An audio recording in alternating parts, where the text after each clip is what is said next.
like house could never die as long as I have you near me. A love bright, all the stars are shine, dark is the sky. I know this love of mine will never die, and I love him.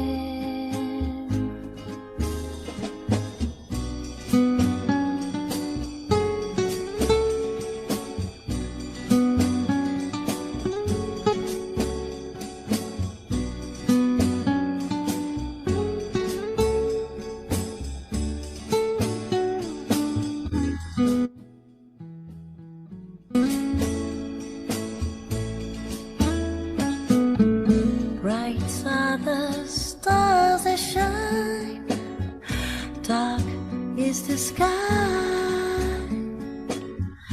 I know this love of mine will never die, and I love him.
side. I may be climbing on rainbows, but baby, here goes.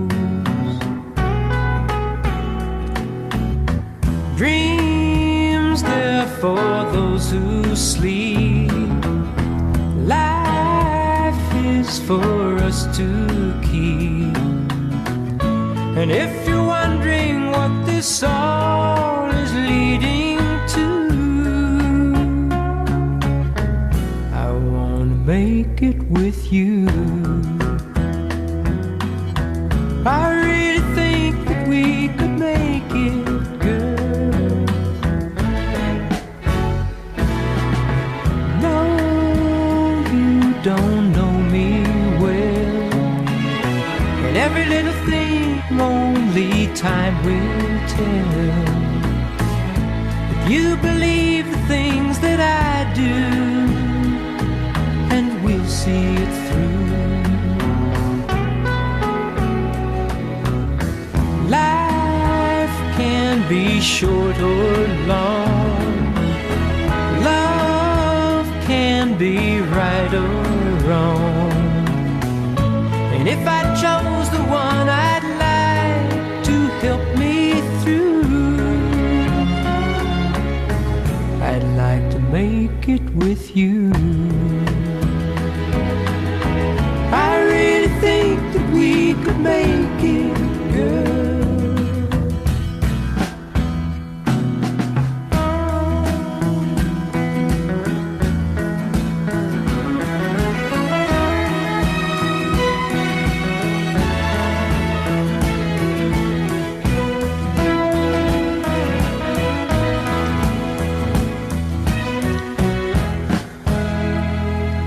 Baby, you know that dreams, they're for those who sleep. Life, it's for us to keep.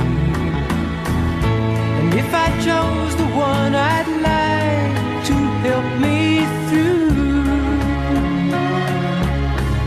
I'd like to make it with you. I really think that we could make it, girl.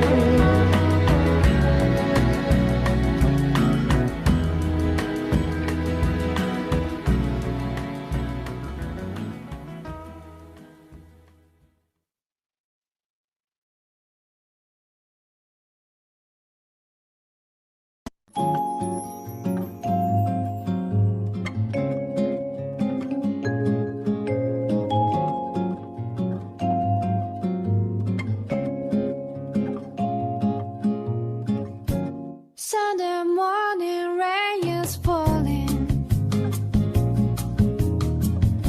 Still some covers share some skin. Cross the shore and I see moments unforgettable. You twist to fit the more that I'm in.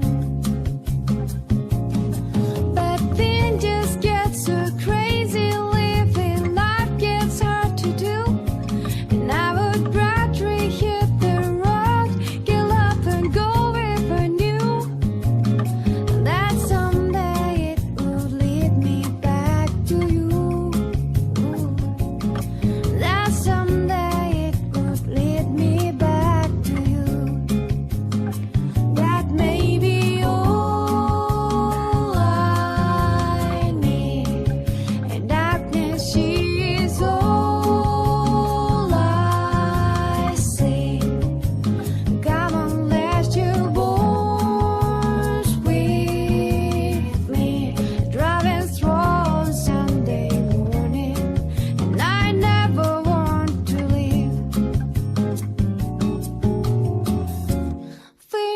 Trace you every hour trying. Oh yeah, yeah. Paint a picture with my hands. Oh, back and forth we sway like branches in a storm. Change the weather, still together, weatherlands. And that may be all I need. And darkness, she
We were both young when I first saw you. I close my eyes and the flashback starts. I'm standing there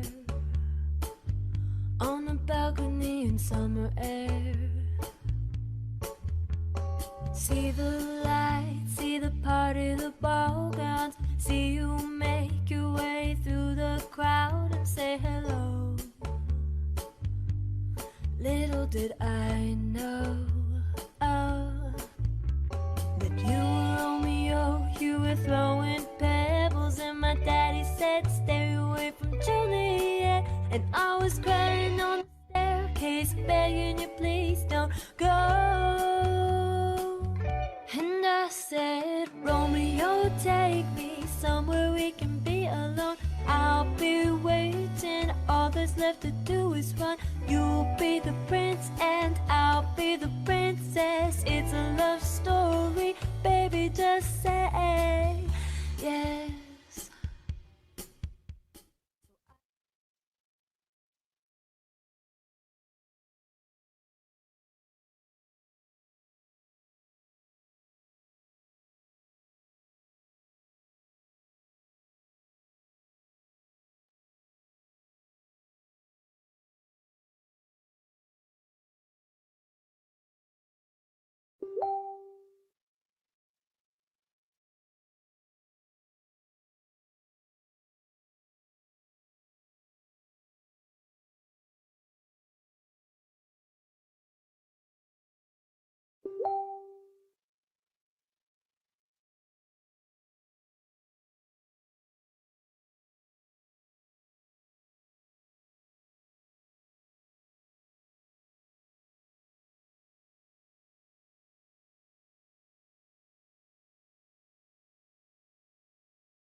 Good morning, everyone. Am I being heard loud and clear? Yes po, sir. Good morning. Yes, sir. Thank you. Thank you. Again, a pleasant morning to everyone and all. Marhay na aga sa inyong gabos. Welcome to the Council of Deans for Graduate Education COGE Regional Research Conference. This year's theme is Deepening the Culture of Quality Research, a Victory of the Philippine Higher Education. I am Milan of the Bicol State College of Applied Sciences and Technology. Together with me is Mr. Emil Brunyoso. We will be your host for today's part of the conference.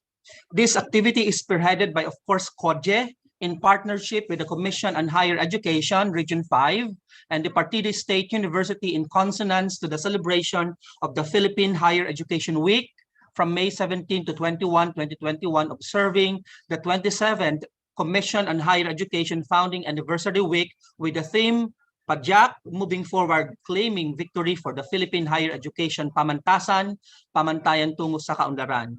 Parallel to this COGE activity aims to cultivate a culture and mindset for quality research to pave the way toward accomplishment of CMO 15 series of 2019 standards. Number 2, provide venue for research lectures coupled with presentation of actual research or researches undertaken. And number 3, ensure enhancement of research outputs through reviews and critiquing to help authors in eventual publication of their research study. For the information of everyone, aside from the Zoom conference, we are hosting this conference live via the PARSU Facebook page and StreamYard. Again, this is our second day, the dedicated day for our research presentations from various participating academic institutions. However, yesterday is a fruitful opening day where our speakers set the tone for this 3-day event. Sir Emil, can we hear from your end the highlights, a recapitulation of the yesterday's event? Yes, Dr. Torres, thank you very much. Good morning, everyone, and welcome to the day 2 of the COGE Conference Regional Office 5. Now, yesterday we had a discussion with different amazing speakers. First of all, we have Dr. Freddy T. Bernal, the CESO 5 of CHED Regional Office 5. He established the very essential concept of this event, which is continuing development and holding to the true mandate of our higher education institution, which is to lay down the flow of of course, research and cultural research, or the research of culture.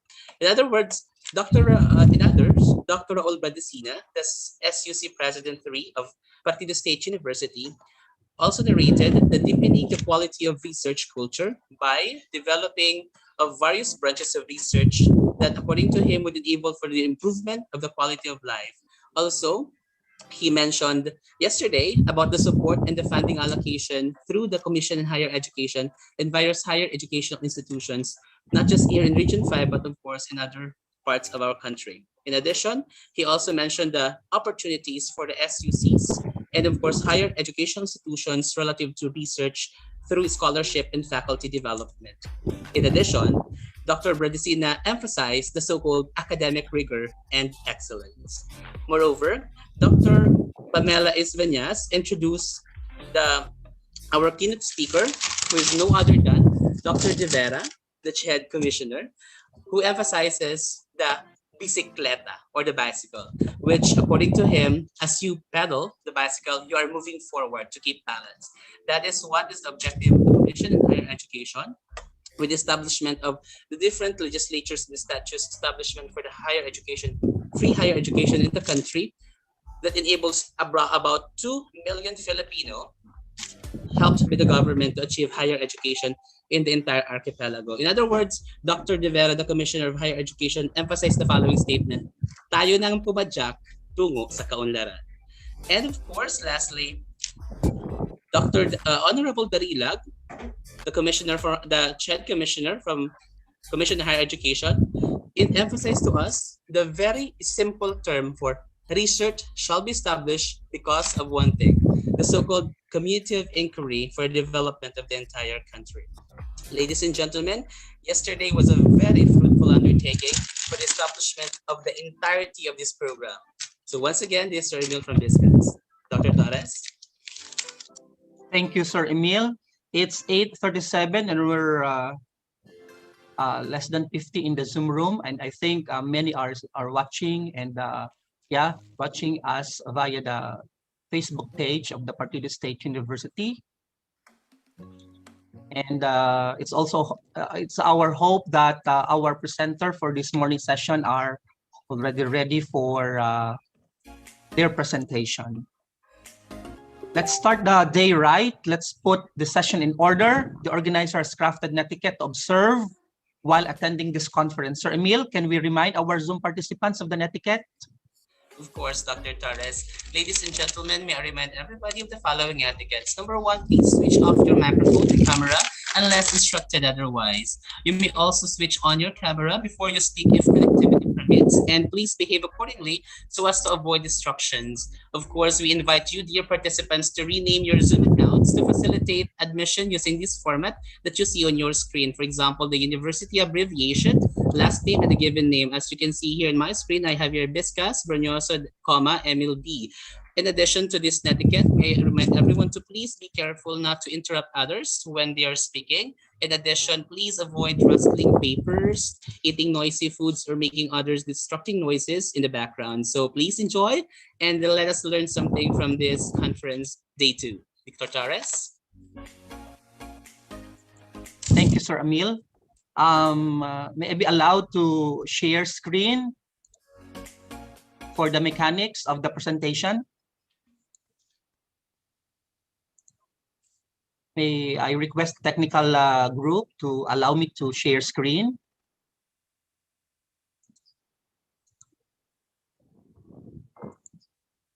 Thank you very much.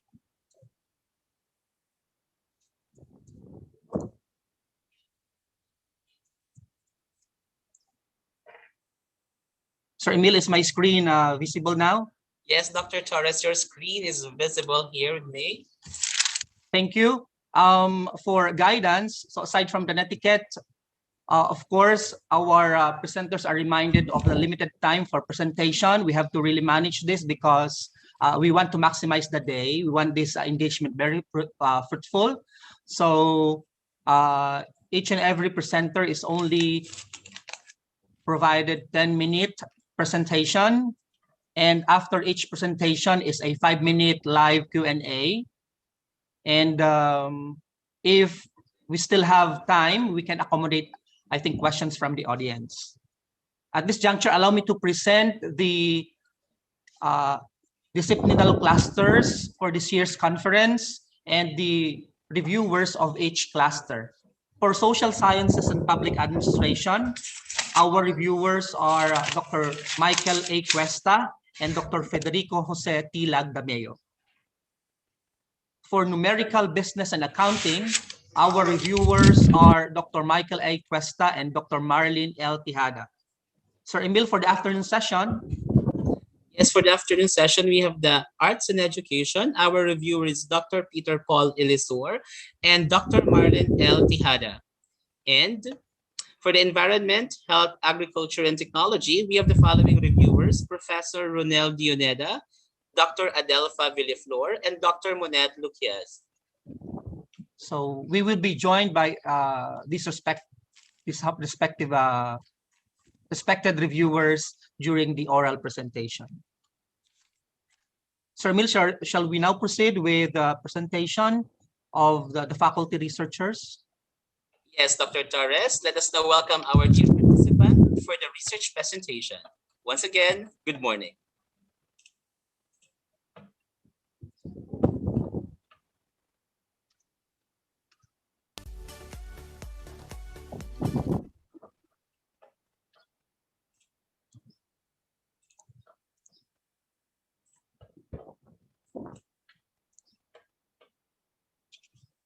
Our first presenter is Ms. Jessamay Luna.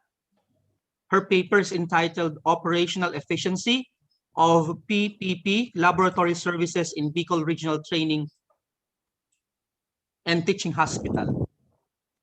And I'm here to present to you my research entitled Operational Efficiency of PPP Laboratory Services in Bicol Regional Training and Teaching Hospital.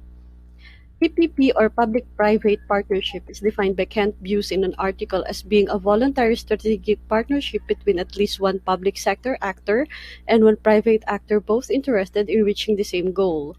There are two laws governing PPPs in the country, but the legal basis of this study is just the Republic Act 9184 or the Government Procurement Reform Act. Bicol Regional Training and Teaching Hospital, or BRTTH, is a DOH-retained government hospital duly organized and existing under Philippine law with office address at Legazpi City, Albay. The services catered by PPP and BRTTH are laboratory services and diagnostic services, but the focus of this study is just the three laboratory services, namely hematology, clinical chemistry, and clinical microscopy. Backlogs were high during the time when BRTTH provided their own laboratory services due to limited funds to procure supplies for reagents, high cost of repairs and maintenance, and machine breakdowns. Several complaints were also received by the hospital due to delays in laboratory results. There is a need to study the operational efficiency of PPP laboratory services in BRTTH to make sure that quality healthcare services are provided to patients with minimum wastage of money and effort. Only limited ideas are known to the researcher before starting the study. In general, various research studies have been conducted for government infra projects and on several factors to determine the effectiveness and efficiency of partnering with private sectors for various healthcare services or government services. BRTTH have limited funds as government agency. Since PPP is a new trend for government hospitals, it is crucial to determine the operational efficiency of those laboratory services for better management decision and make sure the funds are not put into waste for inefficient service providers. The focus of the related studies are factors related to barriers in PPP implementation. PPP is a valuable tool in delivering healthcare services, which increases equity, improve access, and efficiency. Pros and cons of PPP in terms of effectivity and efficiency. PPP plays a vital role in providing efficient healthcare services. The gap which is being bridged by the studies to determine the operational efficiency of PPP laboratory services in BRTDH to provide better access toward faster laboratory services to more patients in the Bicol region with minimum wastage of resources. The study intended to determine the operational efficiency of PPP laboratory services in BRTDH. Specifically, it aimed to determine the operation of the different laboratory services under PPP assess the extent of compliance of the operations process of the different laboratory services, determine the cost efficiency of the PPP laboratory services, identify the operational problems of the different laboratory services of PPP, and recommend measures to enhance the operation of the different laboratory services under PPP. To better understand this study, it is anchored on the rational choice theory and operations management theory. The service management agreement, external service providers, and others were also necessary documents used as tools for this study. Key informant interviewing, document analysis, and secondary data analysis were also used as tools. Survey questionnaires and checklists were given to the respondents, and the output is operationally efficient PPP laboratory services in BRTTH. The study employed a sequential exploratory mixed methods of research design for the qualitative component. The qualitative data analysis was used for the quantitative part. Survey questionnaires were used and evaluated through Likert scale. The data gathering tools and techniques used were key informant interviewing, document analysis, and secondary data analysis. The researcher interviewed the head of agency, financial management officer, head of PPP committee, chief admin officer, head of laboratory department, and accountant for regarding the operational efficiency of PPP laboratory services using semi-structured interview questionnaires. To determine the extent of compliance of the operations process of the different laboratory services, survey questionnaires were provided to the respondents, which were the head of the laboratory department and 7 senior officers of the different laboratory services. They were given ample time to answer the survey questionnaires and were asked to rate the degree of satisfaction in each category using a 5-point Likert scale. Simple percentage and weighted mean were also used. The operating expenditures of PPP laboratory services were gathered from the accounting section, covering 2016 to 2020 to get the actual average annual operating costs incurred by the hospital. In addition to the average cost of laboratory service expenditures were computed per laboratory procedures in terms of direct materials, direct labor, and equipment.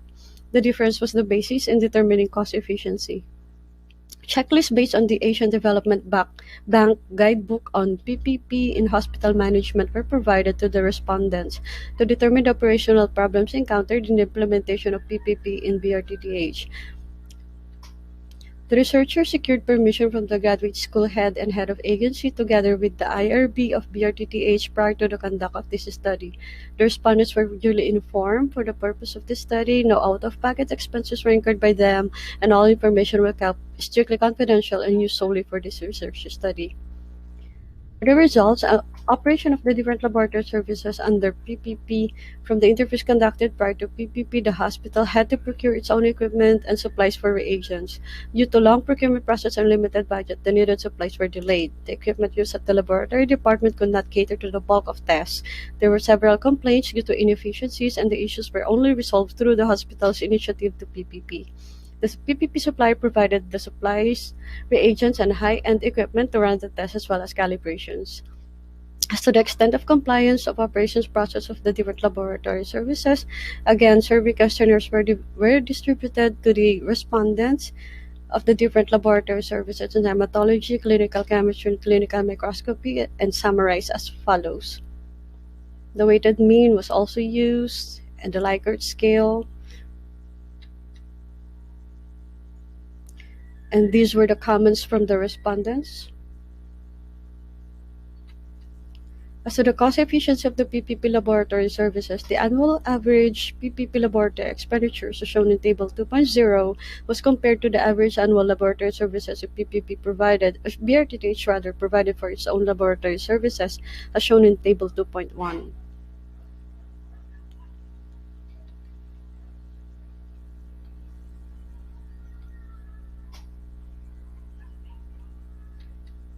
So the average PPP laboratory service expenditures incurred per year amounted to 53,883,100.86 compared to the average BRTTH laboratory service expenditures per year, which is 34,584,582.32. The difference is 19,298,518.54, or approximately 56%.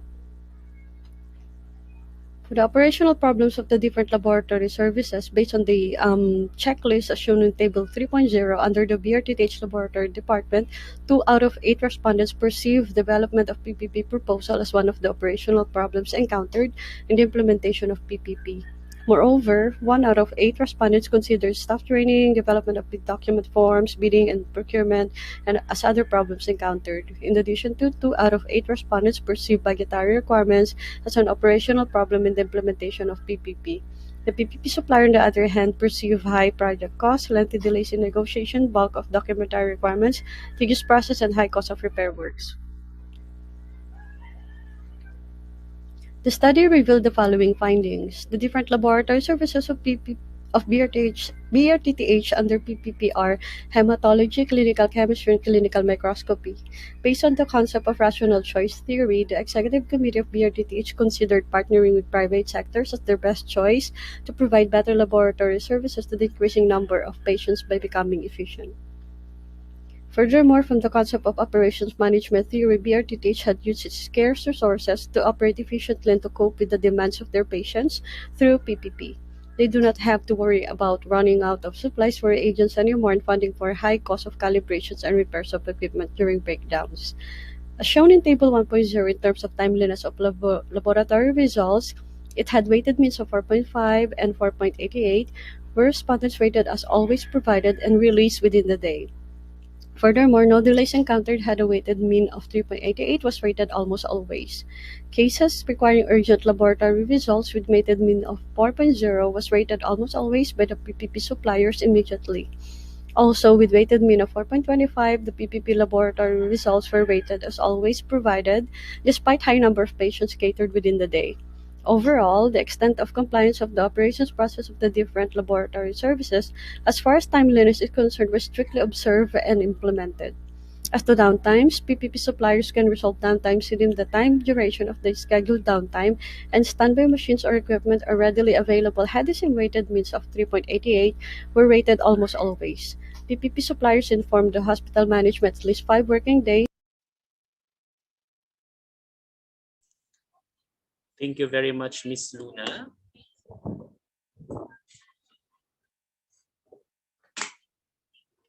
Hello. Dr. Torres, am I being heard? Yes, sir, you are being heard. Yes. Hello, Miss Luna. Good morning. Why can't I hear Hello, you, good sir? morning. Good morning po. Okay, thank you. So we will be joined by Dr. Cuesta, and on behalf of Dr. Lagdameo, somebody's in charge to ask question. It's Professor Victor Jan Loquias as head of the review committee. Dr. Cuesta, Professor Loquias, Thank you, our sir. presenter is ready to answer if you have some queries or some clarifications. Thank you, sir. Can you hear me, sir? Ma'am Luna? Yes po. Yes po, sir. Okay, first, ma'am, congratulations for your wonderful presentation. I am here to read in behalf of Dr. Lagdameo his comments and question. I would like to raise this. This is actually the first of his comments in his review. So let me read this. The finding that PPP is not cost efficient but is nonetheless operationally efficient can be confusing. The extra 19.2 million pesos needed to be operationally efficient should not be depicted as being not cost efficient. So, ma'am, could you shed some light on this observation by Dr. Lagdameo? Thank you. Okay po, sir. Thank you for the question. With regard to the cost efficiency of the PPP laboratory services, sir, what I did was to compare the average annual PPP laboratory services paid by the hospital for the year 2016 to 2020, which against the PPP, the BRTTH expenditures, annual expenditures, considering the direct materials, direct labor, and equipment, and came up with that figure, the 19.2 million difference. So it actually means that the hospital spent more for PPP services, but so again, it was not cost efficient because the hospital spent more. It has spent 56% more, but then As per the interviews conducted, sir, with the different key informants, they mentioned that the hospital has really no means of buying the high-end equipment needed to process the different tests at the hospital faster and more efficient. The PPP suppliers were able to provide the necessary high-end equipment and the supplies of reagents, which actually made the hospital more efficient. Thank you, ma'am.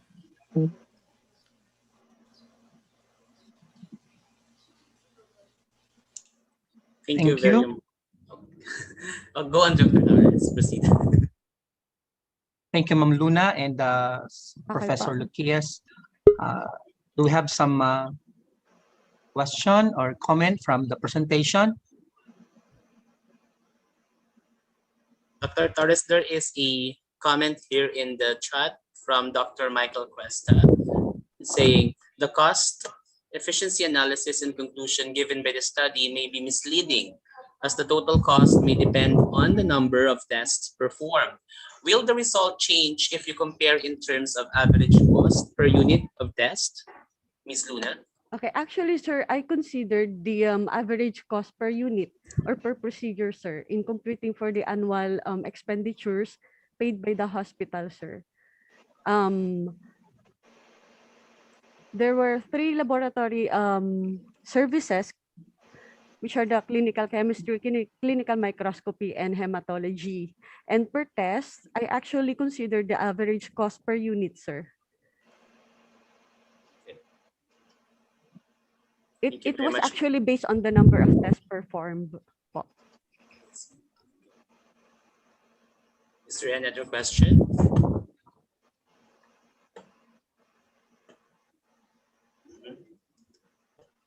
From the panelists? Okay, hearing none. So Yes. will we proceed with the next presentation? Thank you very much, Ma'am Luna. Thank you po. Of course, to our reviewers.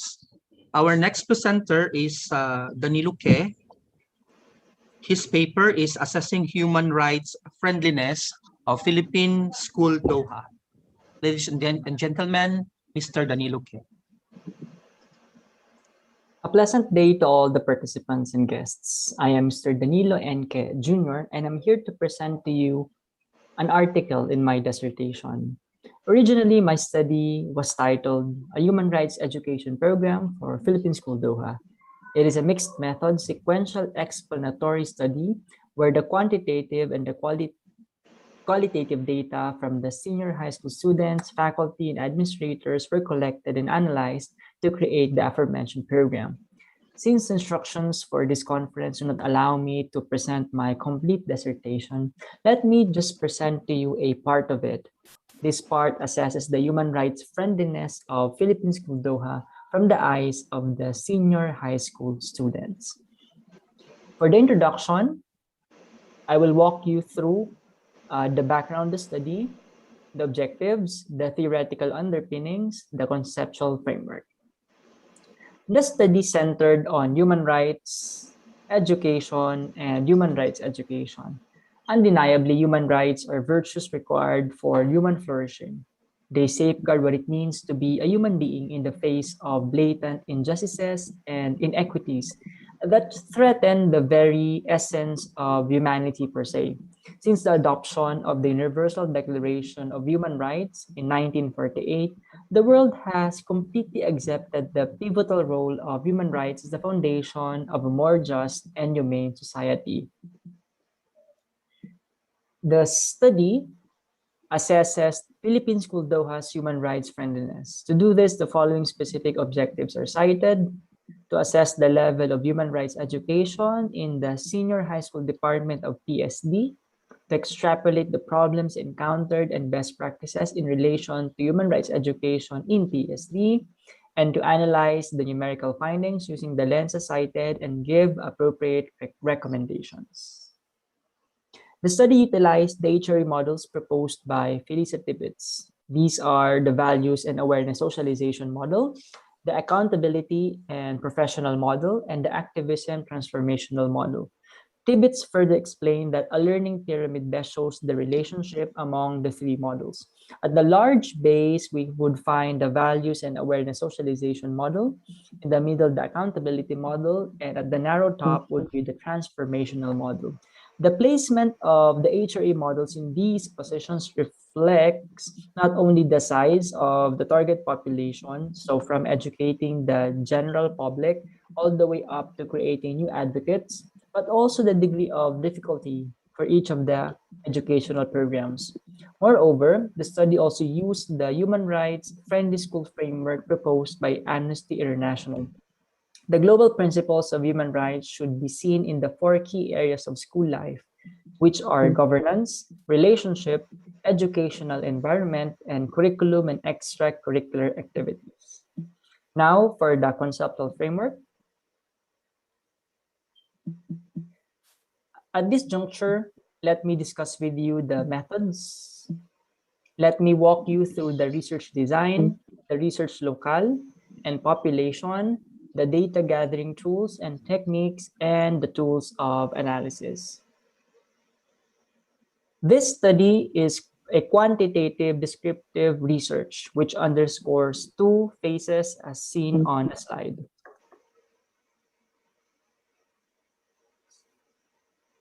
The present study was done in Philippine School Doha. The school has been the center of the Filipino community in Qatar since it was established in 1992. At present, it is the home of more than 4,000 students from kindergarten to senior high school department.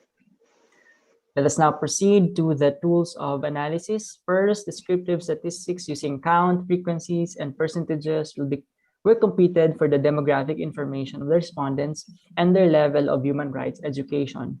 Second, the weighted mean for each question was used to interpret the responses from the sample, categorized as high, moderate, and low. The higher value of the mean would point to the most favored indicator of the majority of the respondents. Moreover, the research instrument answered by the students was divided into three categories, namely knowledge, values, and praxis. Explanation for each category was provided in the paper. It should be noted, however, that the survey questionnaire given to the respondents were not categorized, and the questions did not follow a specific order. Now to the findings. Let us start with the students' quantitative results, which are categorized into human rights knowledge, human rights values, and human rights praxis.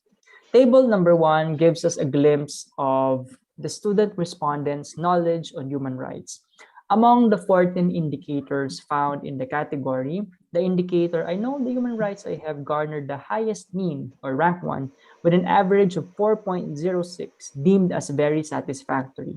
The last ranked indicator, rank 14, my school offers club that promotes human rights, got a mean of 2.77, interpreted as satisfactory. On human rights values, the rank 1 indicator has a mean of 4.04, construed as very satisfactory. The indicator is as follows. My school recognizes individual differences and tolerates varying religious, ethical, and philosophical beliefs.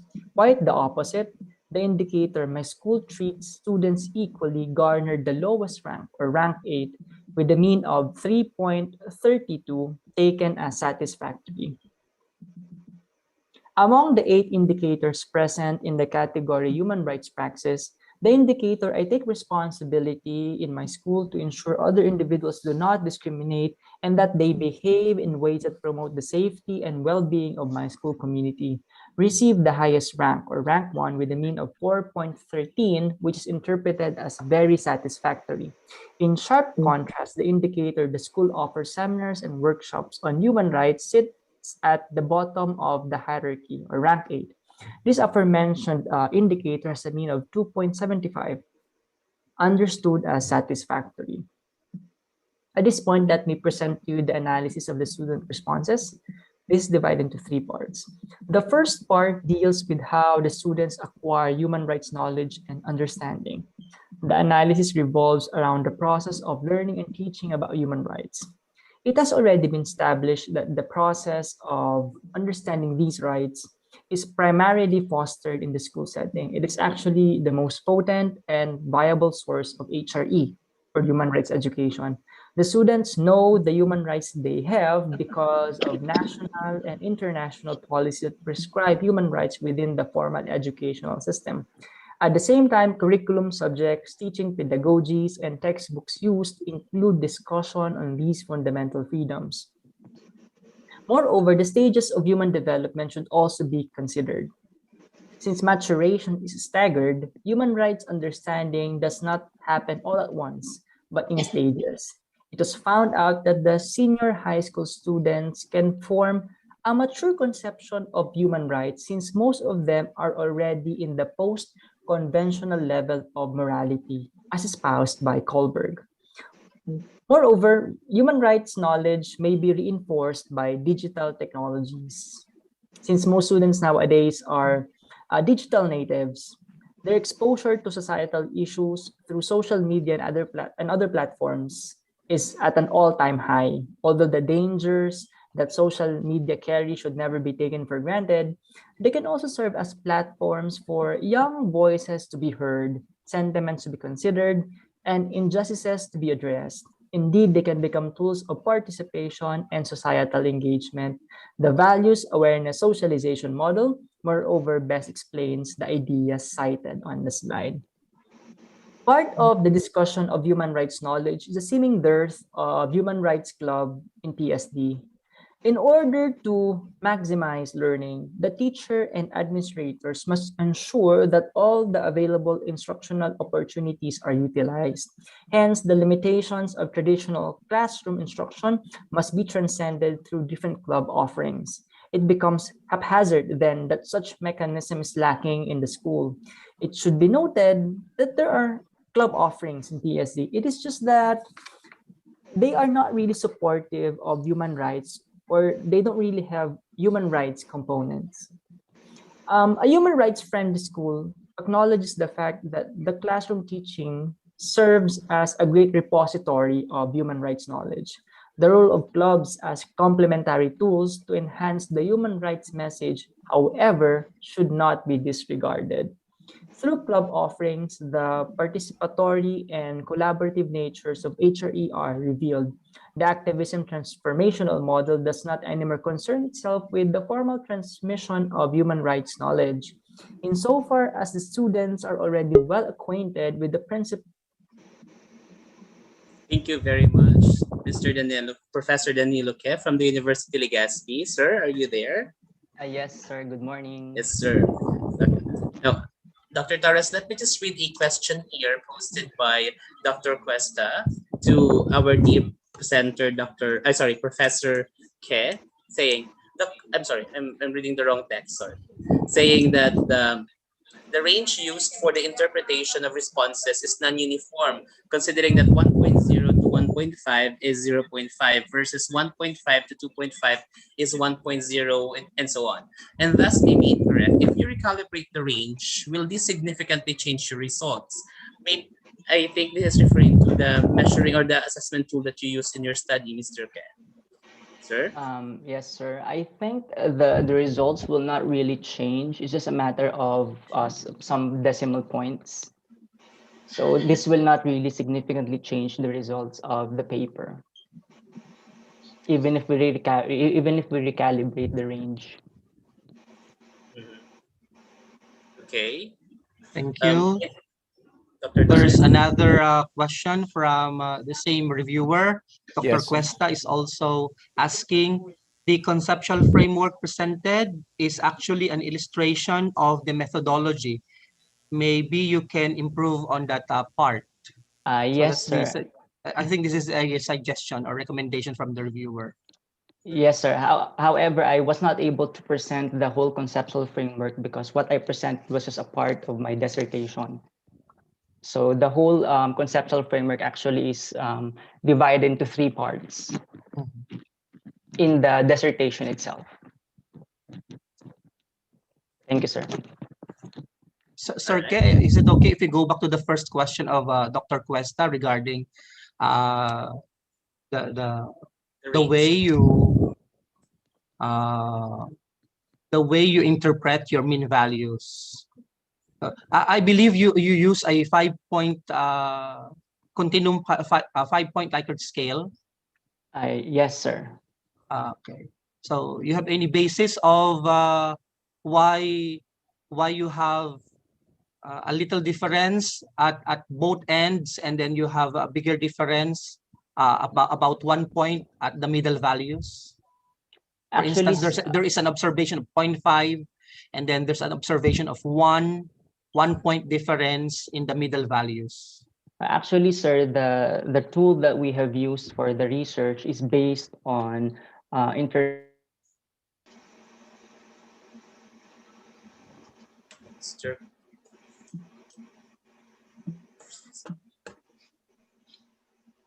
used by other organizations. When it comes Okay. to the range,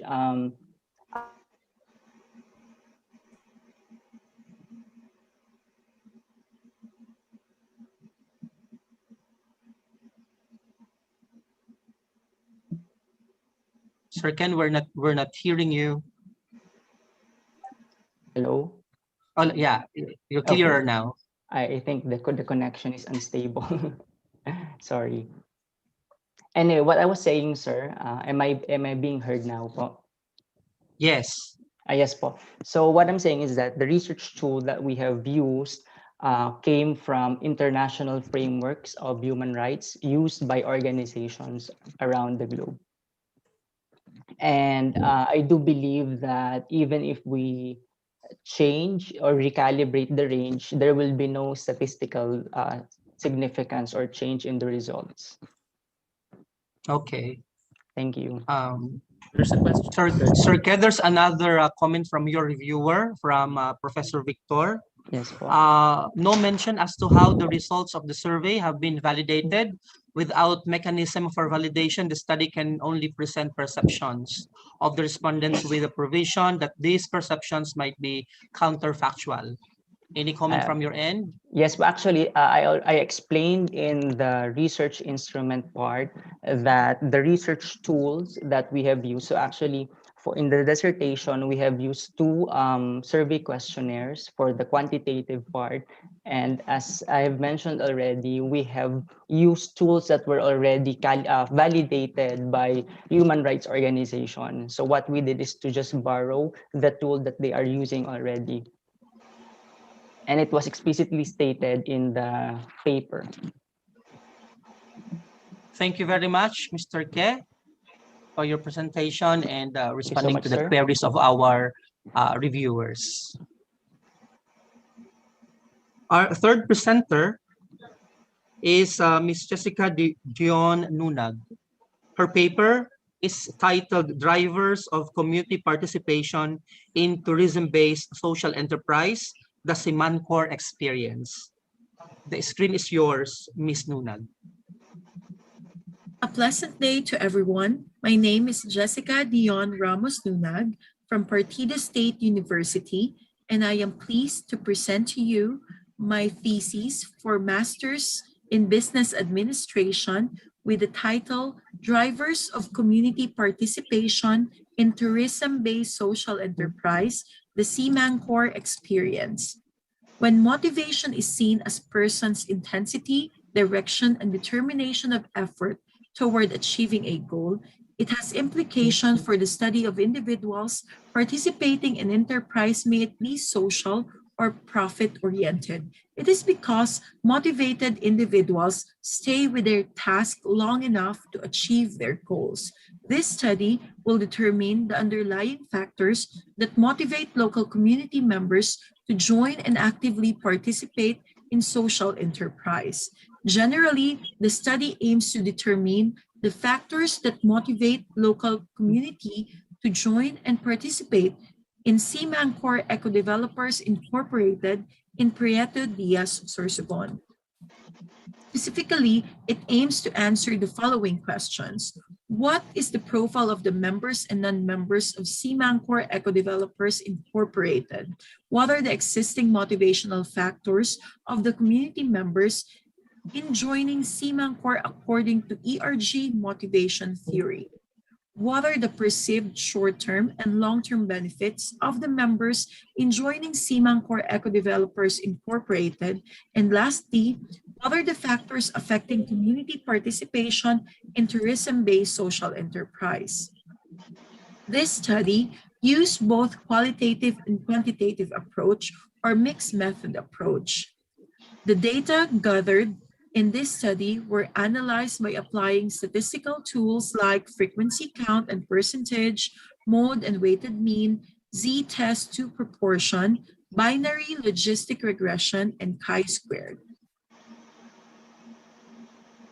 Table 1 summarizes the demographic profile of the respondents in terms of age, gender, educational attainment, nature of work, monthly income, and tenure of service in the Simangkor organization.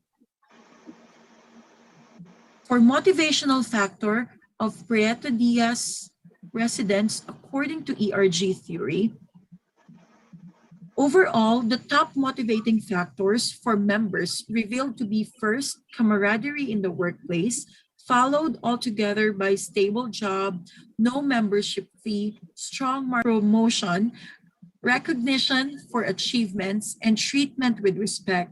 On the contrary, non-members agree on the following motivators: sufficient salary, conducive working environment, strong market promotion, and opportunity for personal professional growth. For perceived benefits of Prieto Diaz residents according to ERG theory, the top 5 benefits that members enjoyed are: first, environmental conservation and legislation for enviro-sociocultural conservation, which are both long-term benefits, followed by proper waste management implementation and educational opportunity, and finally, healthcare assistance. On the contrary, non-members enjoy the benefits coming from conserving the environment, followed by governmental support, educational opportunities through seminars, job creation, and finally, from development of legislation for enviro-socio-cultural conservation. For factors affecting community participation in tourism-based social enterprise, the regression result in Table 4 revealed that there is a significant association between community participation and age, sex, existence, and relatedness. From among these variables, the odd ratio revealed that relatedness is 3 times a predictor that a person may join the organization. In terms of ERG, it can be said that relatedness is more likely to be predictor that a person may join the organization than existence. Accordingly, growth has no significant association with community participation. Relatedness as a factor for community participation can be argued as fundamental in motivating individuals to participate in tourism-based social enterprise, specifically because a healthy social environment encourages a strong mutual bond among its peers.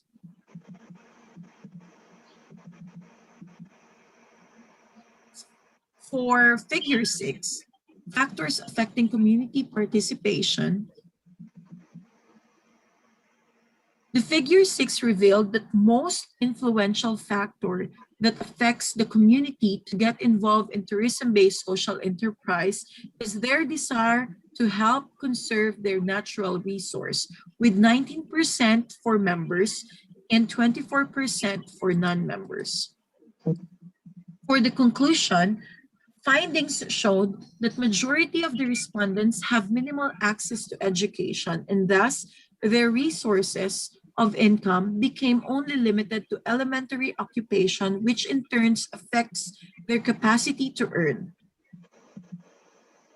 Motivation based on the ERG motivational theory suggests that in terms of existence, non-members shown that they can be strongly motivated to join Simangkor or any other tourism-based enterprise, provided that they have munificent monetary compensation, and benefits stripped of minimal miscellaneous contribution, including membership fees.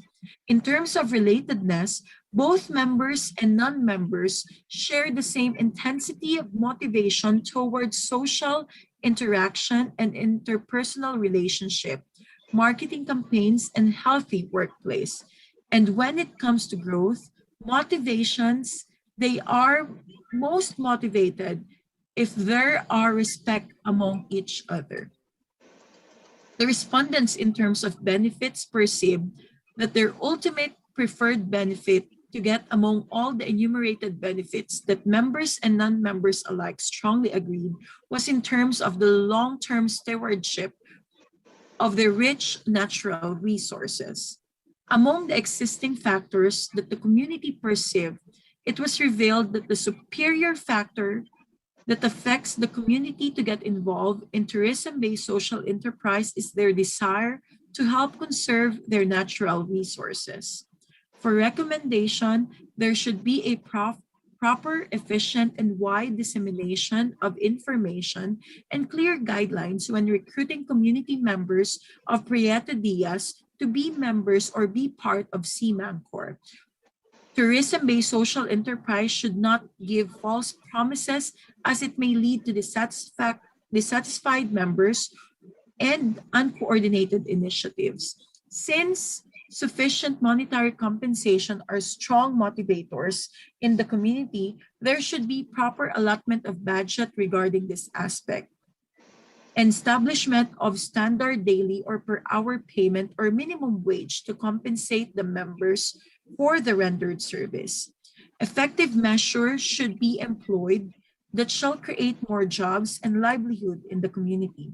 There should be an acknowledgement or award for members who have significant contribution and accomplishment in the organization. Livelihood and career development trainings should also be conducted regularly and aggressively in order to help improve the quality of life in the community. A further study on the current state of tourism-based social enterprise in the country should be conducted. That's all. Thank you and mabuhay. Thank you, Ma'am Nunag, Ma'am Jessica Dion Nunag. Are you on screen now? Is Ma'am Nunag around? Ma'am Jessica. Good morning. Good morning, ma'am. Okay, we have a very early comment posted by your reviewer. I hope you read this. There was no explanation as to why CMANCOR is construed to be a social enterprise. So a description, I think this is the suggestion, a description of the organization would be helpful in justifying why it is the subject of the study on tourism-based social enterprise. Your comment on this?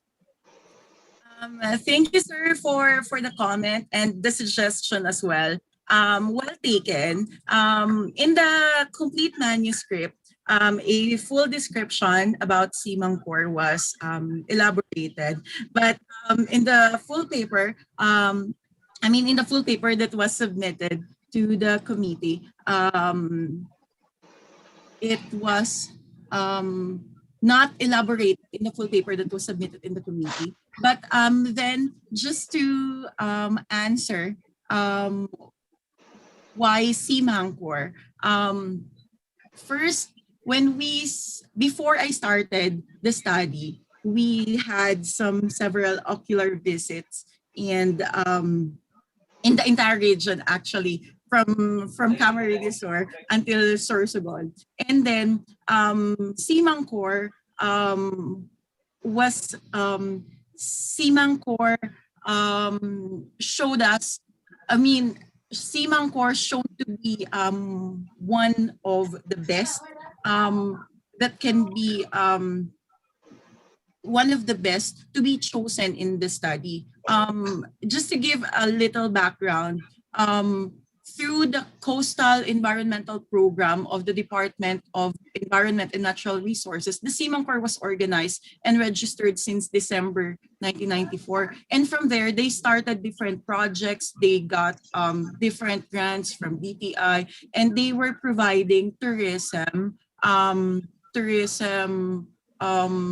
products and services to different tourists, and they are catering to different needs of tourists, like accommodation, tour, food also, and we can really see that somehow CMANCOR gave a huge impact in Prieto Diaz, in the town of Prieto Diaz in Sorsogon. That's why, sir. Thank you. But then I will take that as very good suggestion and make sure that next time will not omit that information.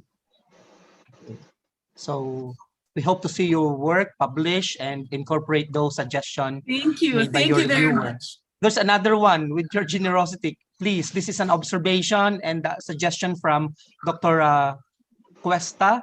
The study presented the factors affecting participation separately, which modeled and even distracted the reader from fully appreciating the expected outcome of the study. Perhaps you could integrate all of these factors. So this is a suggestion, ERG socioeconomic demographic profile into one cohesive, perhaps interrelated set of drivers. This would be then a good contribution to the advancement of theory rather than simply the application of several existing theories independently. I think this is more of a suggestion.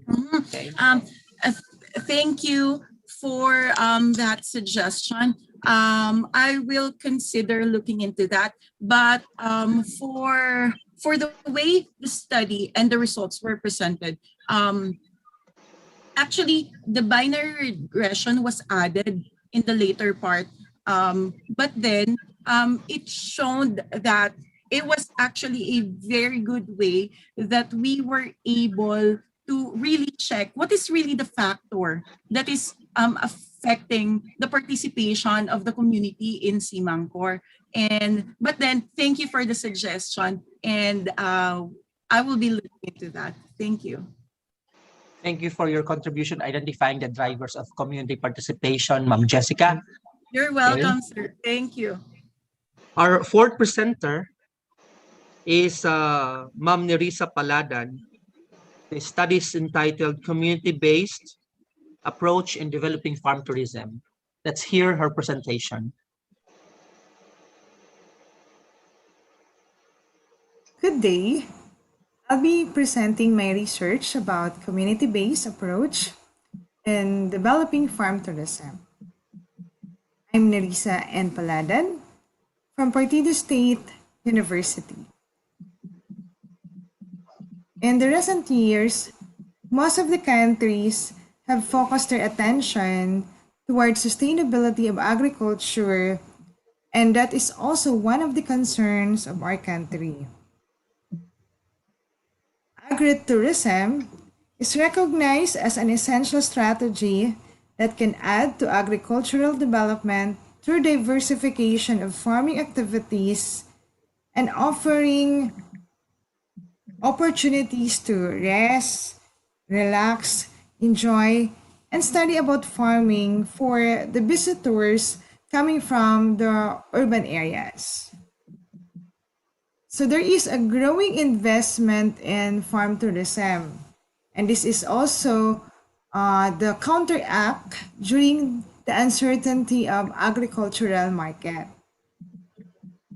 And this become the basis of one of the common goals of European regional policy and other countries just like our country. There is also an increasing awareness in farm tourism, which pursuit of distinctive, genuine, and individual travel, just like experience the rural life or the farming activity in the rural areas. Farming tourism and community-based tourism offer almost the same benefits to the local community and rural development. However, most of the local communities are not knowledgeable concerning community-based tourism. This can be because of the lack of knowledge and resources of the local community is not working together as one group, and this is one of the challenges in community-based farm tourism. So there is a call for community-based approach is needed to make agriculture and tourism sustainable and thriving. The research problem of this study, the study aims to develop farm tourism through community-based approach towards sustainability of agriculture and its rural development. Specifically, it considered the steps in developing farm tourism, documented its benefits and challenges, evaluates its feasibility, and determine the lesson learned from its process of establishing through community-based approach. For the methodology, it uses qualitative research design where it highlights and documents the process of establishing farm tourism through community-based approach and its feasibility. Women farmers community of Kalalahan and Tagas were selected as respondent of the study and also the site of this project. Survey interview and focus group discussion was utilized to gather the data. For the focus group discussion, the following topic were included: assessment and motivation in joining the project, the need for organization and reorganization of community, and the product and enterprise development. For the result and discussion of the study, establishing farm tourism through community-based approach requires a preliminary action before its actual process. And this includes coordination with the barangay local government unit, getting their support and commitment for the project, and forming community for farm tourism project. Or if there is an existing community, assess whether they can be part of the project. There are 4 steps to start and develop community-based tourism initiative, such as community assessment, whether the community has knowledge about farm tourism or community-based tourism, and other needs that they may have in connection with the project. Educate and prepare the community for tourism. Third one is to identify and establish leadership team local champion. This is very important for the community that is being organized because the community will be affected by the leadership of the group. The benefits in developing a community-based farm tourism are the following. It creates job, generate entrepreneurial chances for local communities from a different of backgrounds, skills, and experiences, just like the group of women farmers. It strengthened the capability of the rural communities to manage tourism resources, especially the natural resources. And the last one is preserving the environment and providing educational opportunities. To sum up, the benefits in developing community-based farm tourism according to Asia Pacific Economic Cooperative, community-based tourism support the local community in creating income, diversifying the local economy, conserving culture, preserving the environment, and providing educational opportunities. However, there are also challenges in forming community-based farm tourism. And the challenge would be the local community's attitude towards participation for the project. Some of the members of the community are hesitant at start to join the project because they have previous experience that they don't not want to happen again. But as the project goes by and they see that this is different, then they are encouraged to join the project. But it's really the local community's attitude that would be a big challenge for developing a community-based farm tourism. For the market feasibility of establishing farm tourism using community-based approach, Bicol is included in the top 3 visited by tourists among the regions in the Philippines. And Bicol is growing and progressive, particularly Camarines Sur, which has a great potential to integrate farm tourism in the tour packages. There is a growing tourism industry in the Philippines, and Bicol is one of the places that tourists would usually visit, particularly the Caramuan Island, because of its fascinating beaches. And in the last 5 years, from 2014 to 2018, the tourist arrival in Camsur is increasing from 111% up to 166%. With the increasing tourist arrival, it has a great potential to integrate the community-based farm tourists in the tour packages. Community-based farm tourism can take advantage of this opportunity to increase awareness of the tourists about the farm tourism. In promoting the community-based farm tourism, this project utilized using tarpaulin and social media, and also the storytelling about how the community was formed for the community-based farm tourism. They could also collaborate with tour operator, use flyers and social media to promote community-based farm tourism, and can make use of story how their community was formed for this project. That when they patronage the service in the community-based farm tourism, they directly help the local community, particularly the women's farmer, and the sustainability of agriculture. Okay.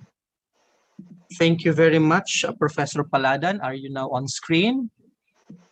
Yes, sir. Hearing, Good we'll be morning. hearing 1 or 2 comments or perhaps suggestion from your reviewer. Okay, so we would like to acknowledge the comment of Dr. Cuesta. Okay, so in the chat box, you can read also the study simply outlines preliminary and general steps in community organizing. Given the special focus on the cases presented, one would expect to learn some nuances to these steps as applied to farm tourism enterprises. Have you uncovered anything new or novel in the community organizing approach used in these cases? If so, what are these and what made them novel or distinct?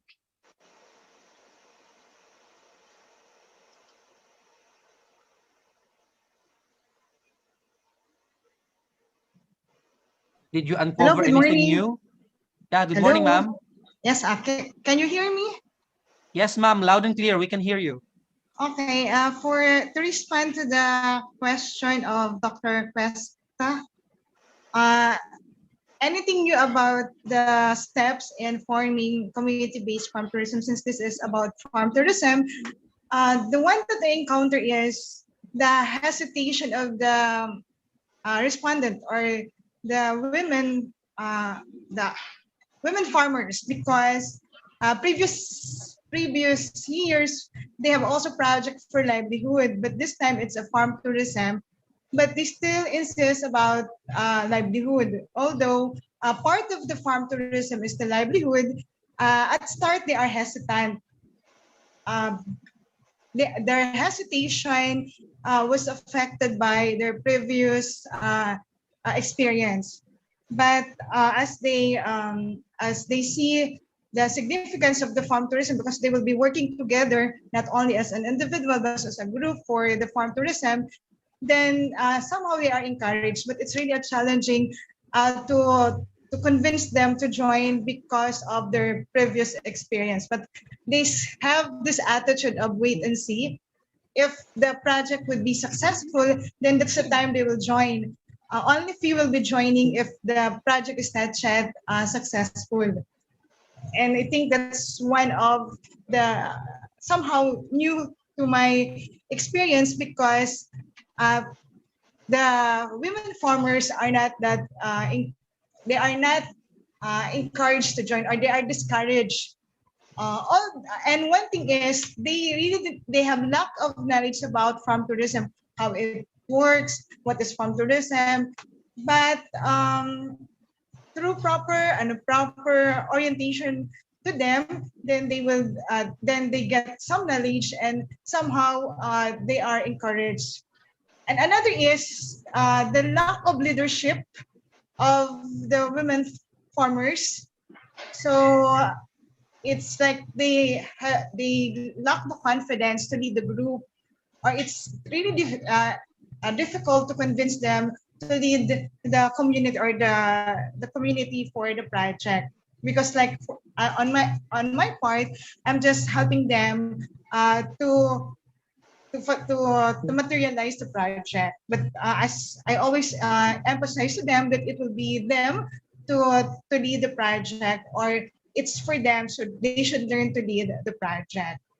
So I think those are some of the new experience that I had, but I'm not sure if that is common to community.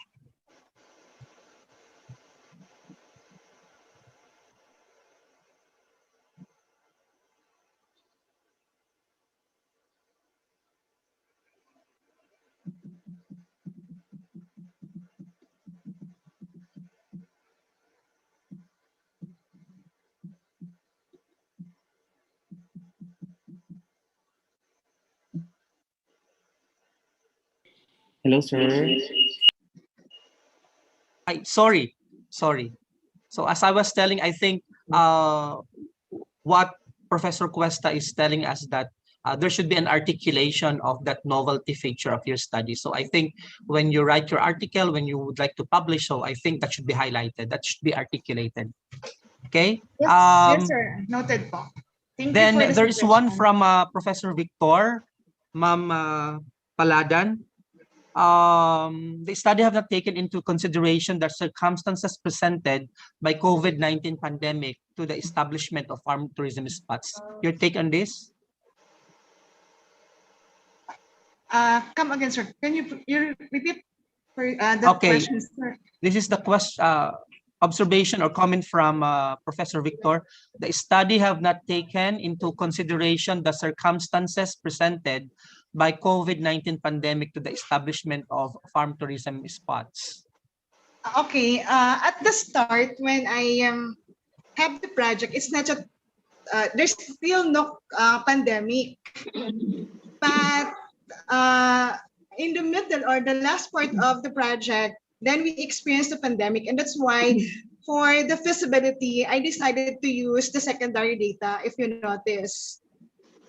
But that suggestion, I think, is also relevant now because of the pandemic. Tourism industry are also affected.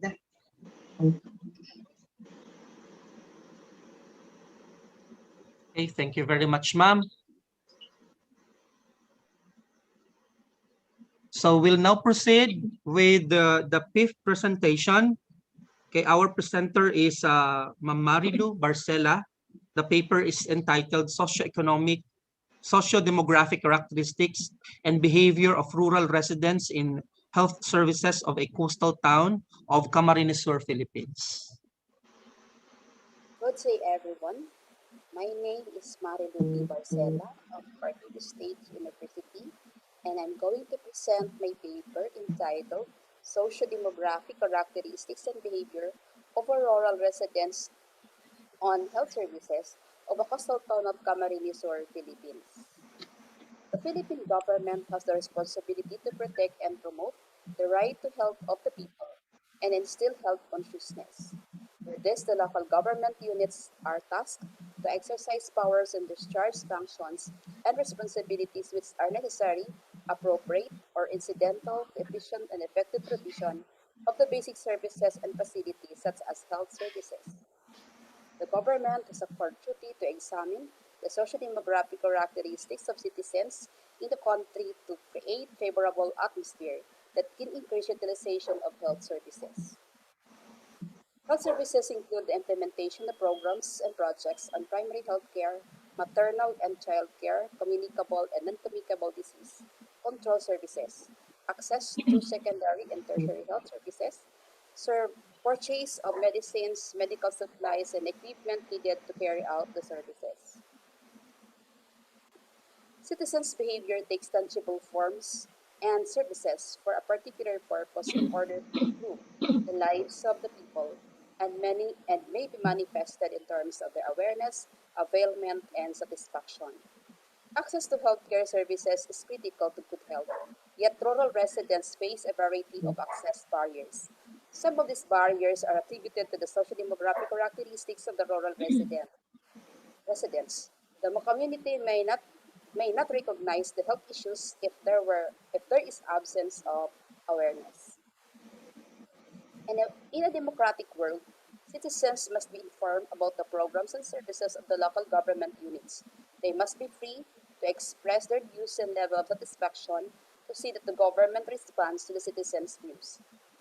Thus, the DILG developed and implemented the Citizen Satisfaction Index system to serve as a tool for drawing in applicable information for gauging citizen satisfaction that can be gauged for agenda setting of economic and human development plans and goals of LGU.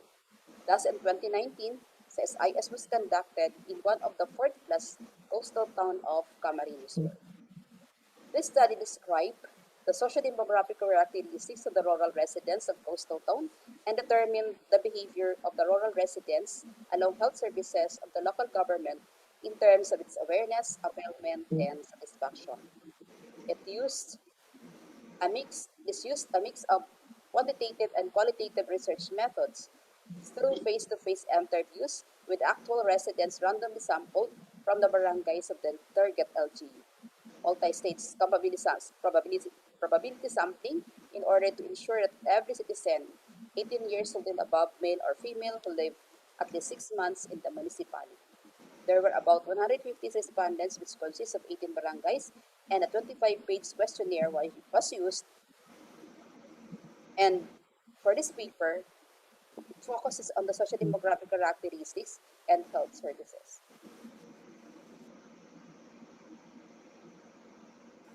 Along social demographic characteristics, among a total of 150 citizen respondents, 62 were household heads, or 41.33%, while 39.33% of 59 of them were either spouse or partner. It was noted that majority of the citizen respondents were married, also a higher percentage who were live-in or common law. The age group falls between 45 to 64, and this shows citizens who almost belong to the older and mature groups. This may suggest that understanding the profile of the senior population is of utmost importance so that public health programs may be carried out to meet the needs of these individuals. Generally, the rural residents attained only the basic education. Majority of them were high school and elementary graduates, and very few were college graduates. Center of Society and Health explained that people with less education are more likely to live in low-income neighborhoods that lack resources for good health. It was also revealed that the occupation of the residents were farming, forestry, fishermen, for about 46.34%, and laborers or unskilled workers for about 18.29%.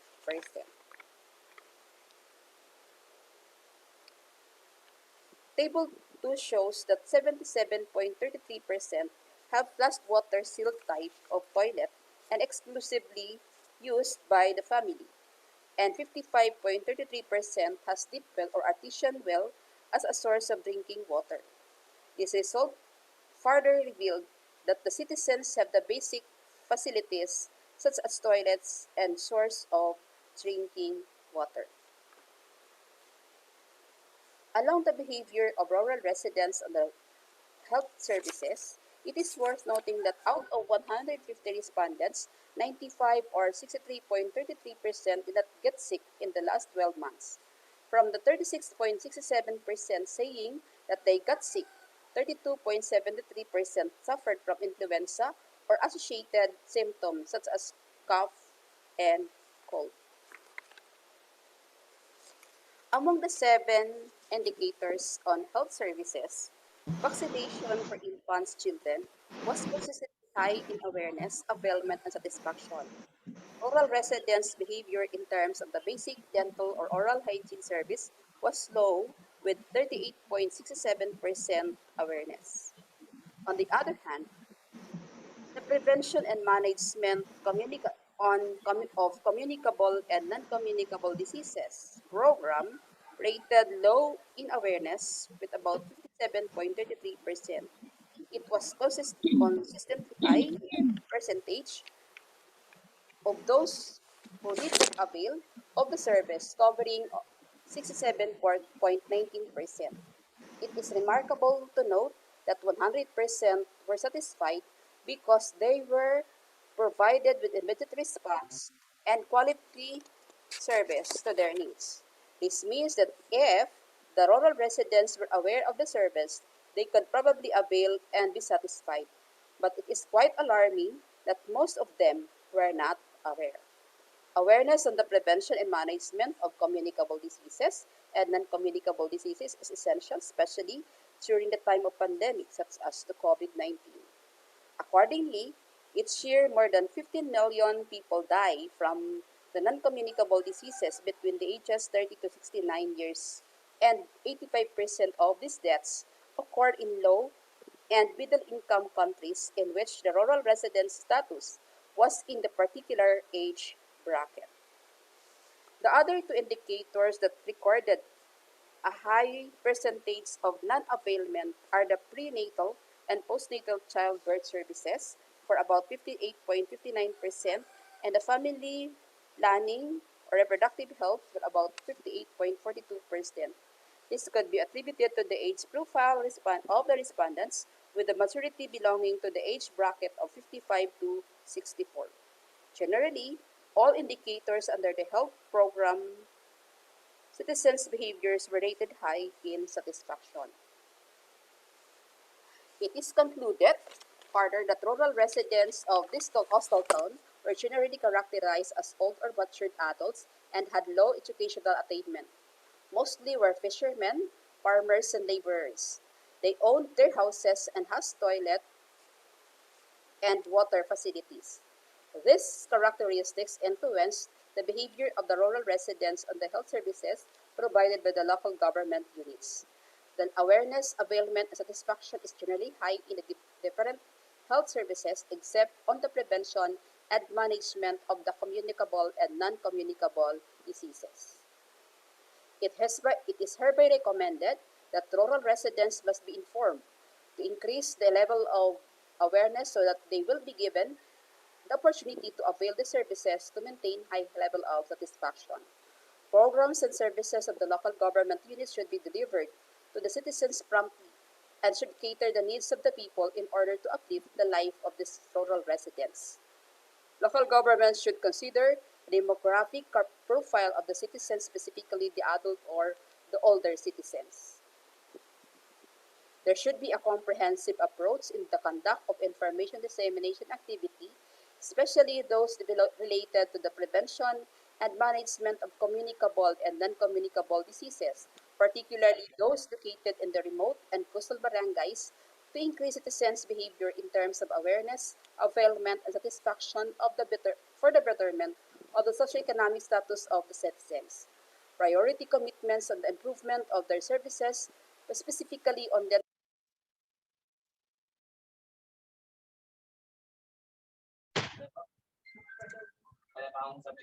Ma'am Barcela, are you now on screen? Yes, sir. Okay, so we'll be waiting for the comments and suggestion from our reviewers, from your reviewers. Okay, we have observation comment from Dr. Cuesta. Okay, so I'll read it for you, ma'am. The analysis of the data should be thorough enough to make better sense of the study's conclusions and recommendation. Example, he cited, it points to the need to increase awareness when based on its own findings, awareness is already high. It also concluded that the demographic characteristics of residents influence their behavior towards health services when no inferential analysis was presented to support this. Your comment on this observation of your reviewer. Okay. Thank you very much, sir, for the observations.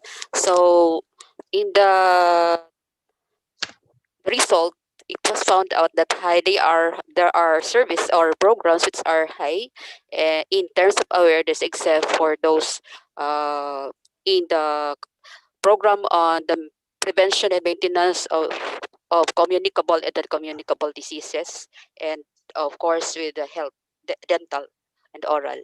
However, it is generally high in terms of satisfaction, mostly generally high in satisfaction because it is based on those who availed the program or the service. Uh, Okay. So so for the for the statement of next the one, we have from Sir Victor, we have the question, what is the fundamental research problem? It has no justification why there is a need to undertake this survey in the first place when an existing mechanism, the CSIS, is already in place. Hence, when the survey's objective is clear, the survey itself remains unjustified as regards to knowledge gap it supposedly addresses. Actually, this is part of the CSIS study, big study conducted with the team. However, my paper is focused only on the health services because of to address and to consider the issue right now about the health service, health issues because of the pandemic. It is if you will notice that in the findings, very low awareness or low awareness in terms of communicable and non-communicable diseases. This is part. It is just to highlight there's demographic characteristics so that in order to address the the health services of the rural residents in conformance with the social demographic characteristics. Okay. Thank you very much. I hope that those queries from our reviewer, if you're going to consider that, will try to crystallize your the way you're going to rewrite, or I think you repackage your paper. Thank you very much, Ma'am Barcela, for presenting. Thank you, sir. We'll proceed with the next paper to be presented by Maria Wendy Solomo. The paper is entitled A Comparative Study of Governance and Response in Municipalities. Ma'am Solomo, the screen is yours. A pleasant morning, everyone. I'll be presenting my research entitled Comparative Study of Governance and Response in Municipalities. I'm Wendy Solomo from Partido State University. There is a large difference in the levels of corruption in developing and highly industrialized societies. Inability to view and comprehend such differences could result in injurious effects on economic theory and policy making of developing, emerging, lower middle economies. Sa 2005. He further claimed that the level of corruption is partly determined in the nature of governance structure, including the formulation and implementation of policies and laws. Bagat 2005 mentioned that The rural-urban classification has a high significant impact on local governance, which resulted in restructuring its system. Corruption and poor governance affect the country's economic growth and well-being of the constituents. Rose Ackerman, 2004. Hence, widespread corruption in the society could possibly lead to poor governance. Municipalities in the Philippines are classified into 6 main classes based on their average annual income during the previous 4 calendar years. Executive Order Number 249, Circular 1987. The income inequality of LGUs could possibly affect the services and governance of municipalities. With this, the study was conducted. The data could provide various stakeholders, particularly the LGUs, a basis in formulating policies and ordinances to improve their governance and response services. The study compared the governance and response of 2 municipalities with different income classification. Specifically, it compared the citizen satisfaction on governance and response services of the 2 LGUs. Second, determine if there are significant differences in the citizen satisfaction. Third, determine the citizen perception on corruption in the 2 municipalities. And lastly, assess the people's attitudes toward the LGU. Methodology. The study employed the comparative descriptive research method to compare the governance and response of a second-class municipality and a fourth-class municipality. It utilized secondary data, particularly the Citizen Satisfaction Index System, CSIS research reports. Both quantitative and qualitative data were used in comparing the governance and response services of the 2 municipalities. To determine the difference in the citizen satisfaction of the 2 LGUs, 2 proportion C-test was used. The results and discussion. Governance and response of the 2 municipalities. The governance and response of a certain municipality could be viewed through the lenses of their citizens, being the intended recipients and end users of public services. Looking at Table 1, citizens in both municipalities were highly satisfied with all the services offered by the LGUs. However, looking at the table, there are more services provided by the second-class municipality than in the fourth-class municipality. The fourth class does not provide services on traffic management, mobile LGU services, and public information services.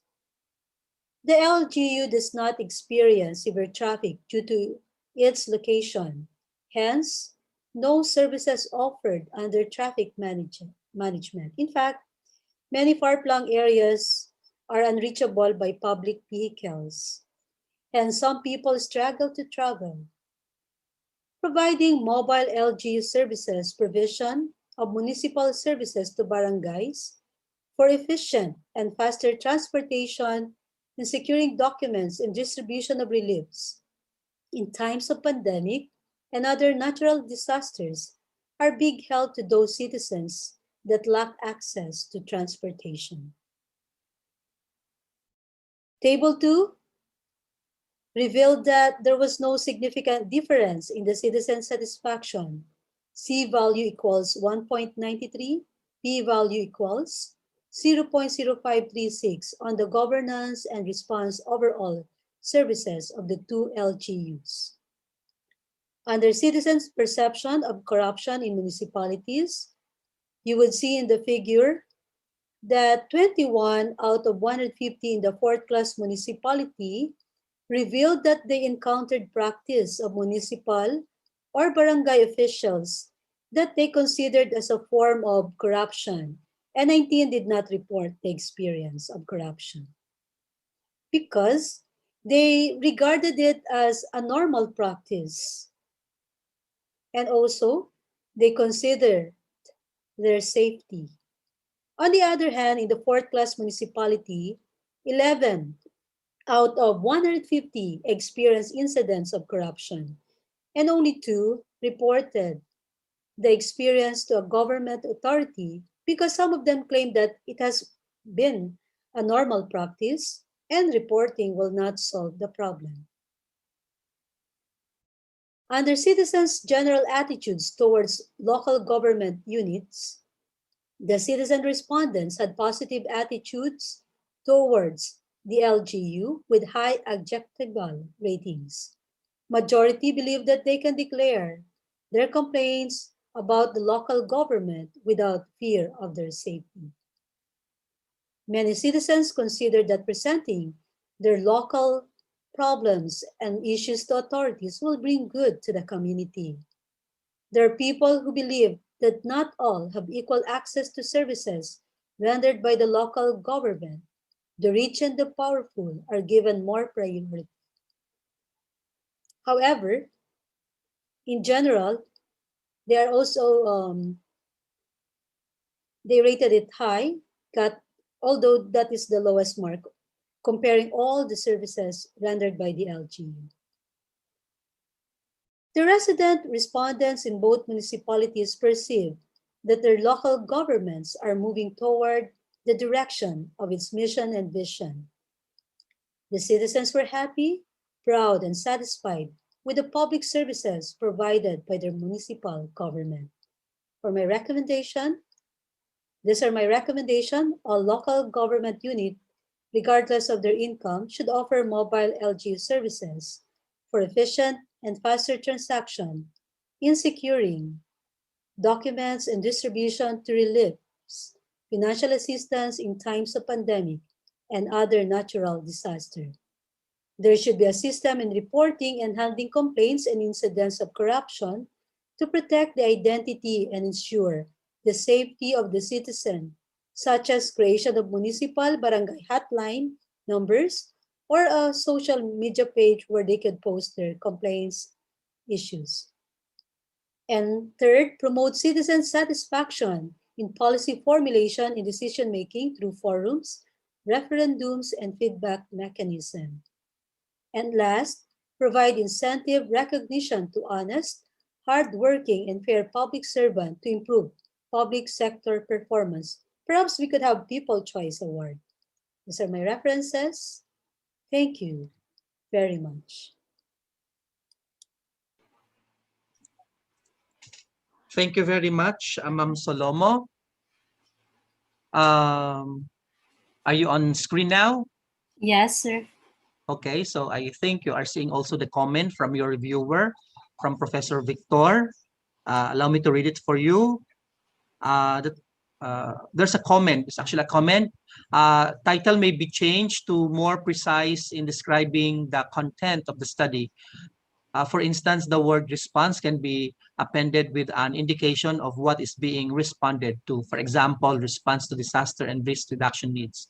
What's your comment in this comment? Thank you, Professor Victor, for the comment. I would look into that one because I'm also planning looking at the possible publication perhaps later on. So I would review. Thank you for the comment. From Dr. Cuesta, we have an observation and suggestion also. The study simply confirms what one might expect when you compare high-income towns versus low-income towns, especially in terms of services. It would be more interesting, according to Dr. Cuesta, if the study could further explore why both cases share the same level of satisfaction and why residents from low-income towns have more experience of corruption and more open about it. So related to this, the study has to qualify whether the experience of corruption was either direct or indirect, since indirect experiences tend to be what's this? Tend to be double counted. That is several residents reporting the same single incident. Okay, thank you very much, Professor That's Dr. Cuesta. Dr. Cuesta. Thank you, Dr. Cuesta, for the comment. For the citizen perception, it's actually these are the practices that the citizen deem to be actually a practice of corruption.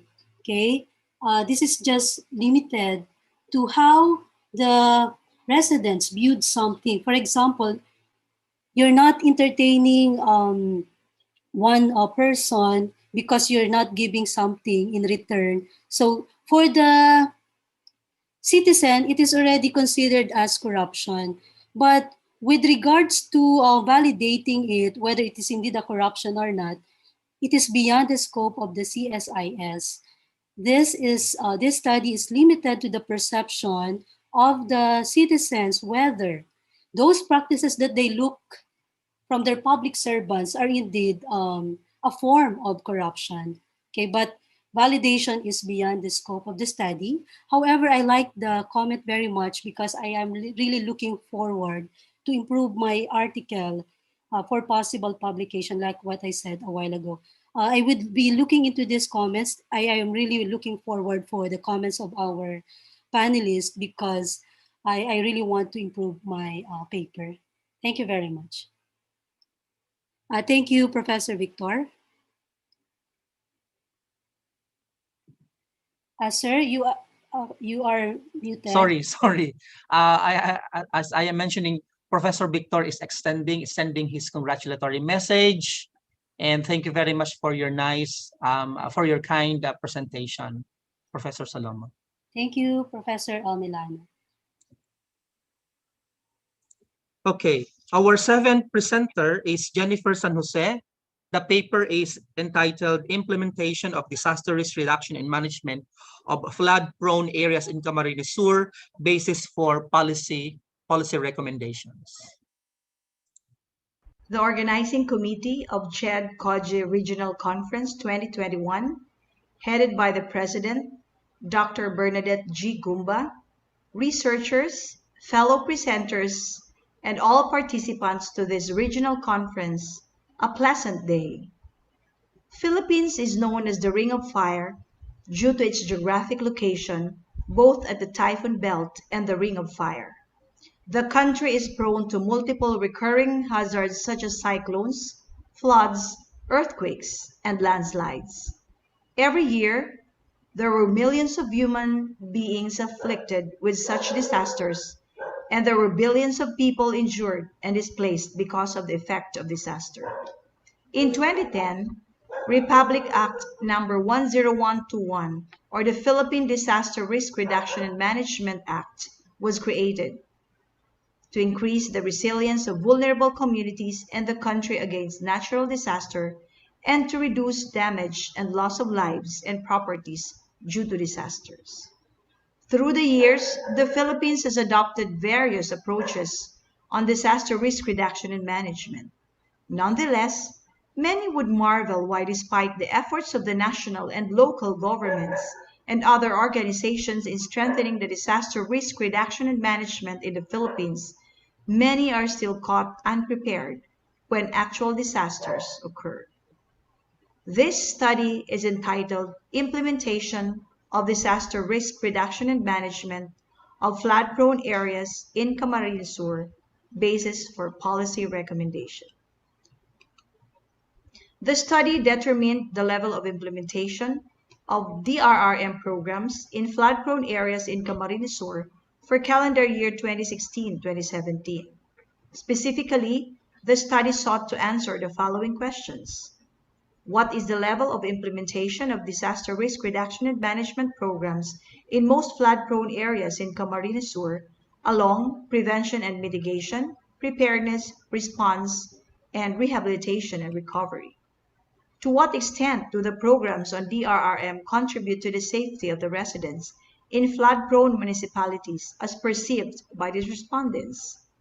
How significant is the difference on the rank orders of the implementation of DRRM and contributions to the safety of the community residents between the two groups of respondents. What problems are encountered in the implementation of programs in various thematic areas of DRRM? How significant is the difference between the rank orders of the problems encountered in the different thematic areas of DRRM as perceived by the two groups of respondents? And then lastly, what policy recommendations can be generated from the findings of the study? For the methodology of the study used descriptive evaluative inferential method. 300 members of LDRRMC and 121 community residents were the respondents of the study. Convenience sampling was used in determining the respondents. Survey questionnaire using 5-point rating scale was used in gathering the data. Frequency count, rank, percentage, and weighted mean were used in determining the level of implementation of DRRM programs along the 4 thematic areas in the locale of the study. Wilcoxon-Mann-Whitney U-test was employed in testing the hypothesis. The results and discussions. Table 1 presents the summary of the level of implementation of programs along 4 thematic areas of DRRM by the two groups of respondents. Programs on all thematic areas are implemented. Summary of extent of contributions on the DRM programs to the safety of community residents can be viewed on Table 2. All programs on 4 thematic areas are much evident to the safety of community residents. Table 3 shows the test of significant difference on the rank orders of the two groups of respondents on the level of implementation of DRRM programs using Wilcoxon-Mann-Whitney test. Since the computed Z was greater than the significance level, the alternative hypothesis is accepted. Apparently, there is a significant difference on the rank orders of level of implementation between the MDRRC and the community residents along prevention and mitigation. Summary of problems encountered in the implementation of DRRM programs is reflected on Table 4. There were serious problems encountered in the implementation of DRRM programs on 4 thematic areas. Table 5, test of significant difference of two groups of respondents on the rank orders of problems encountered in thematic areas of DRRM using Wilcoxon-Mann-Whitney. Remarkably, on the problems encountered along the 4 thematic areas, only in prevention and mitigation where the alternative hypothesis was accepted. This means that the community residents, being the bigger group, believed that the rank orders along prevention and mitigation have significant difference, while the 3 other areas do not have. It can be inferred further that in the 3 thematic areas of DRRM, the rank orders on the problems encountered by the two groups of respondents were not significant. This also implies that no significant difference on problems encountered by the two groups of respondents can be attributed. The policy recommendations generated from the findings of the study are the following. On prevention and mitigation, there should be a mandatory submission of municipal hazard map and yearly updating of hazard assessment report. There should be an ordinance allocating additional funds on mitigating projects and activities and construction of typhoon disaster resilient infrastructures. There should be adherence to the Land Use Management Code. On disaster preparedness, a mandate on the installation of functional warning system and facilities and equipment, orientation on the workforce in all institutions, both public and private sectors, students and community members on the warning signals, the use of gadgets and equipment, and this undertaking should be conducted in the regular drills on DRRM by various line agencies like PAG-ASA, LDRRMC, OCD, or any safety management agencies. A mandate of the LGU through the LDRRMO or DRRM head to have a mandatory training on DRRM. To identify appropriate system of disaster communication, install and improve communication lines and equipment, create a database which includes contact numbers or directory of households who are in disaster flood-prone areas. The LDRRMO should give typhoon updates through text messages. A mandate to the LDRRMC on the formulation of a standard operation manual. Reproduction and circulation of such are mandatory. On disaster preparedness, the local Disaster Risk Reduction and Management Council should modify a set of policies on evacuation system. Specifically, there should be a local ordinance of forced evacuation of community residents in high-risk areas once typhoon signal number 1 in the province is raised. Relief supplies which are gender responsive, provision of separate safe comfort rooms in evacuation centers for males and females, and mandatory provision of rescue vehicles, vessels, and equipment in each municipality. On disaster rehabilitation and recovery, the LDRRMC should have an immediate mandatory post-disaster need assessment on the basic needs, especially to the most affected families, so that their immediate needs be addressed. The LGUs, LDRRMC, and other government organizations and external linkages should provide psychological medical assistance to most affected families to bring them back to normal condition. Provision of sustainable livelihood projects through the NEDA, DTI, LGU, and other line agencies to affected families. The following are the conclusions of the study. On the level of implementation of 4 thematic areas, on disaster prevention and mitigation, the level of implementation along local risk information and drainage canal are much implemented. Therefore, the residents are well informed of any hazardous events that may cause danger to their lives. The possibility of flooding in the locale of the study is mitigated.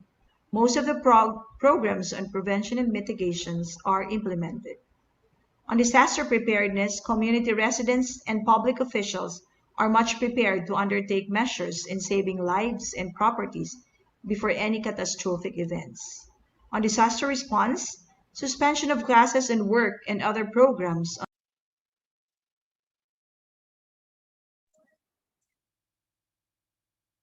That's Professor San Jose of Partido State University. So shall be waiting from the comments of your reviewers.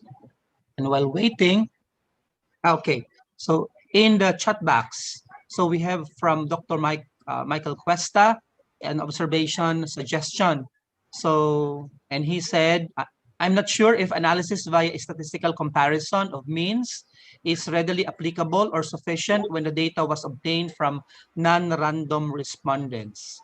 Okay, it will benefit your study if you could look into the additional alternative statistical tests that should be made to ensure or strengthen the validity of the result. Your comment on this, Professor San Jose? Okay, thank you very much, sir. Thank you very much, Sir Mike Dean Cuesta, for the very good suggestion. Your suggestions are well noted. Actually, I selected convenience sampling for both the LDRRMC Council and the community residents because I opted to consider also their availability. That's why I selected convenience sampling as a non-probability method of selecting the respondents. Professor Victor is also sending his congratulations, and there is one comment. There appears to be a deficit in the use of a more updated data, 2018 to 2020. Yes, sir. Thank you very much, Professor Victor, for the suggestion. Professor San Jose, were you able to communicate the result of your study to LGU? Yes, sir. Yes, sir. Actually, the results of the data, a manuscript was provided to the locale of the studies. because they actually requested for a copy of it.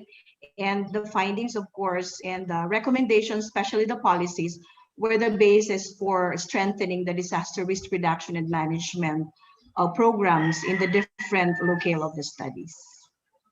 Thank you very much. We really want That's all. science-oriented policies to be offered to LGUs. Thank you, Professor San Jose. Okay, thank you. Thank We'll you now too. proceed to the eighth paper to be presented by Michelle Madela. The study is entitled Innovation Initiatives, Barriers and Tactics and Local Governance of Albay Cities. The floor is yours, Ma'am Madela. Hello everyone. My name is Michelle A. Madela from the University of Santo Tomas, Legazpi. The title of my research is Innovation Initiatives, Barriers, and Tactics in Local Governance of Albay Cities. We live in a complex, dynamic, and constantly developing world. New opportunities and challenges emerge all the time.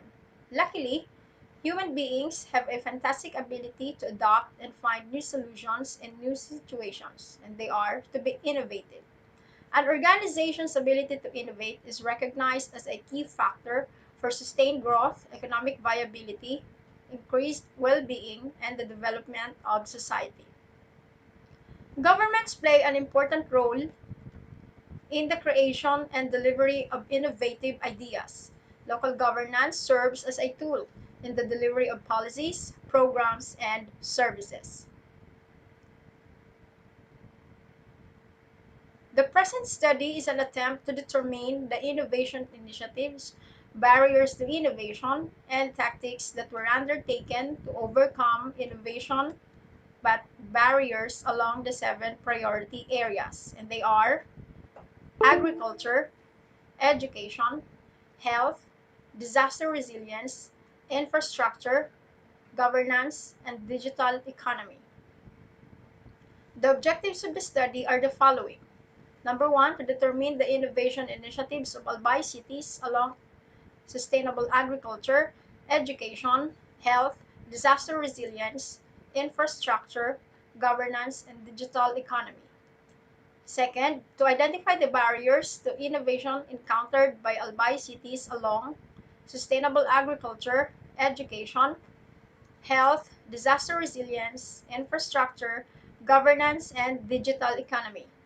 Third, to enumerate the tactics undertaken to overcome the innovation barriers along sustainable agriculture, education, health, disaster resilience, infrastructure, governance, and digital economy. And fourth, to design an innovation initiative framework plan for Albay cities in the Bicol region. As to the methodology, this study utilized a quantitative research design. The phase that exhibited a quantitative research design is where the respondents shed light on the innovation initiatives, barriers to innovation, and tactics used to overcome the barriers.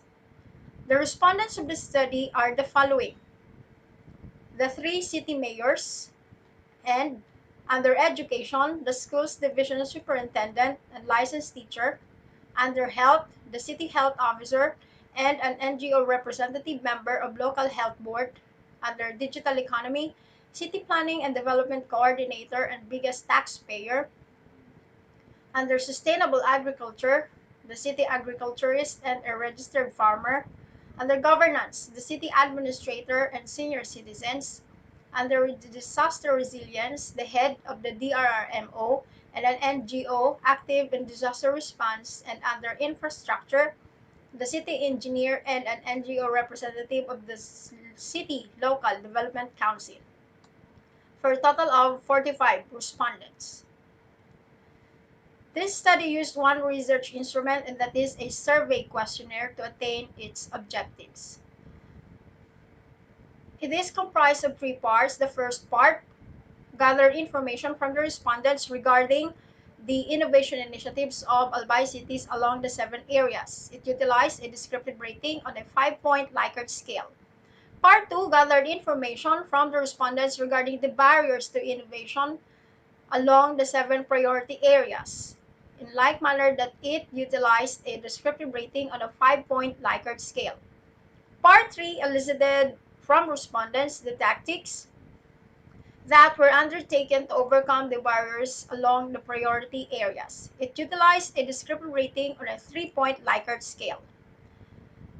Based on the Oslo Manual of 2008, descriptive statistics was used in analysis like frequency count and weighted mean. The mean was resorted to be able to get summary averages, thus determining the innovation initiatives, barriers to innovation, and tactics to overcome barriers to innovation. Results and discussion. Innovation initiatives in local governance of Albay cities. Along agriculture, the respondents have identified the innovation initiatives as the introduction of the adaptive planting calendar that provides the recommended planting date and the recommendation of the use of knowledge-based crop forecasting system. Along education, the respondents have identified the improvement of the administration of the school through the school-based management system and the provision of offline modes of learning delivery. Along health, the respondents have identified the implementation of a stricter anti-smoking and liquor ban and the conduct of health information campaigns through social media. The innovation initiatives of Albay cities along disaster are the following. The establishment of a city disaster hub that operates as command center, which obtained the highest rating or perfect rating, equivalent to 5.00, interpreted as always initiated. Along infrastructure, the respondents identified the fortification of solid waste management and the reduction of the travel time through the construction of new bypass roads and expressways. Along governance, the respondents identified the spearheading of the inclusivity of PWDs and senior citizens as a top one innovation initiative.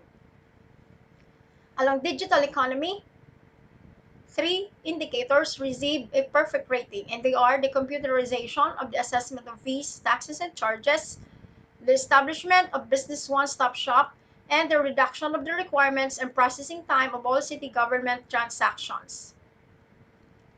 Tactics undertaken to overcome innovation barriers.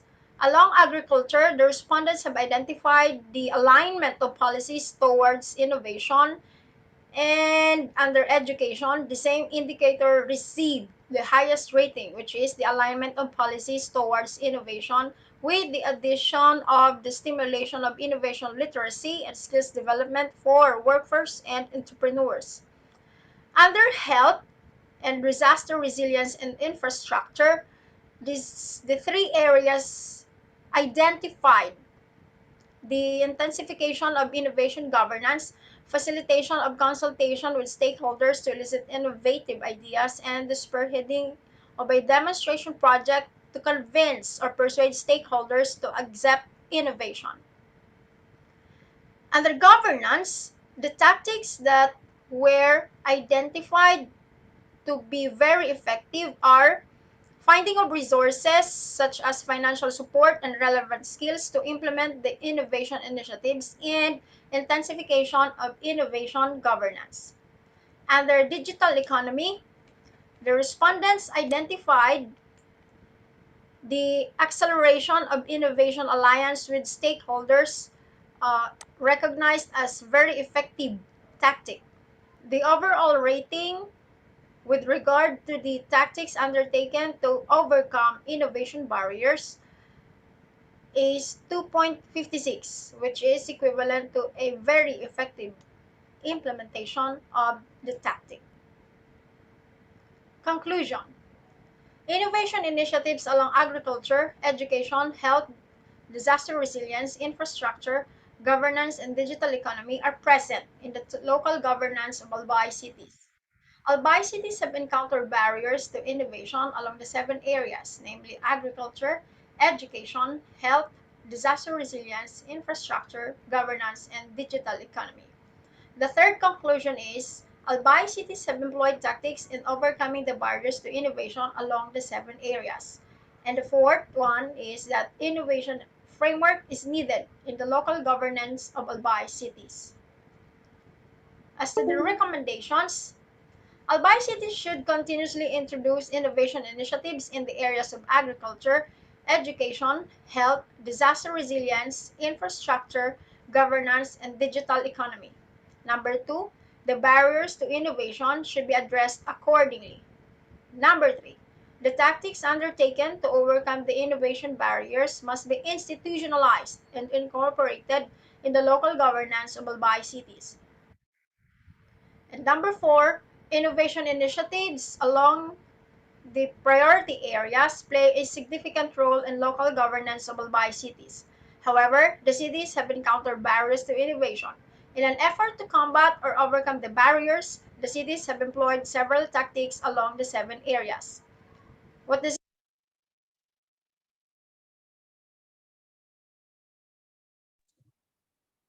Okay. Thank you very much, Mama Dela. Are you on screen now?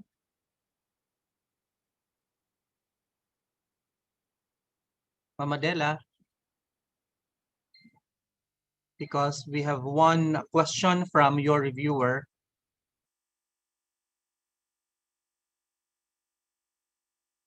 May we invite Mama Michelle Madela on screen?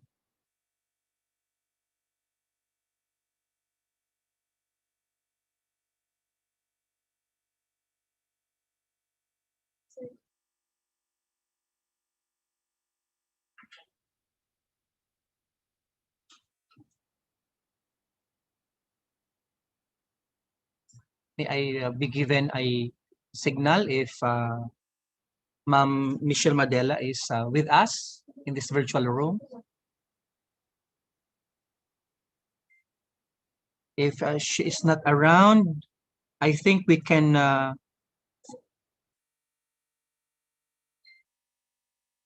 Mama Dela, you're here. Can you hear? Can you join us in the discussion? We have the first question from Professor Victor. In connection with objective number 4, what is the innovation framework developed as far as your study is concerned?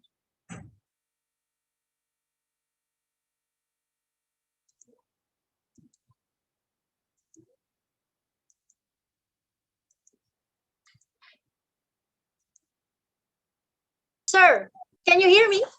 Yes, we can hear you loud and clear. I apologize for the technical glitch. It's okay. So, to answer the first question, that was, if I may, in connection with objective number 4, what is the innovation framework? Actually, I have developed a local innovation ecosystem wherein I have incorporated the principles based on the theories that I have adopted in this research. So what is the local innovation ecosystem? It is comprised of the innovation initiatives, the barriers, and the tactics to overcome the innovation barriers.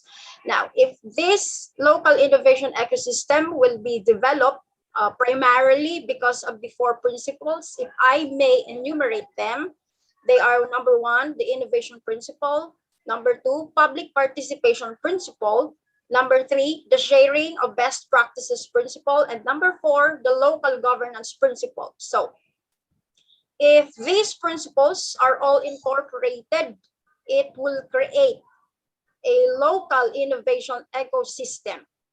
So if there is local innovation system, it will lead to a more effective and efficient delivery of public services in so far as the cities in Albay are concerned. Thank you. Okay, thank you very much, ma'am. There's another observation, suggestion from Dr. Michael Cuesta. The scale used to interpret responses is non-uniform. That is 0.5 on both ends and 1.0 in the middle. Kindly make adjustments. So this is the suggestion, and see if this would significantly change the outcome of the study. Also, the basis for the design of the survey questionnaire must be discussed more thoroughly.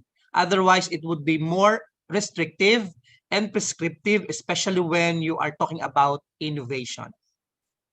Thank you for the observation and suggestion. So with regard to the first observation, the scale used, I would like to subscribe to the response or reply of Professor K a while ago that I think it will not significantly affect the results. If it will just be a matter of decimal points.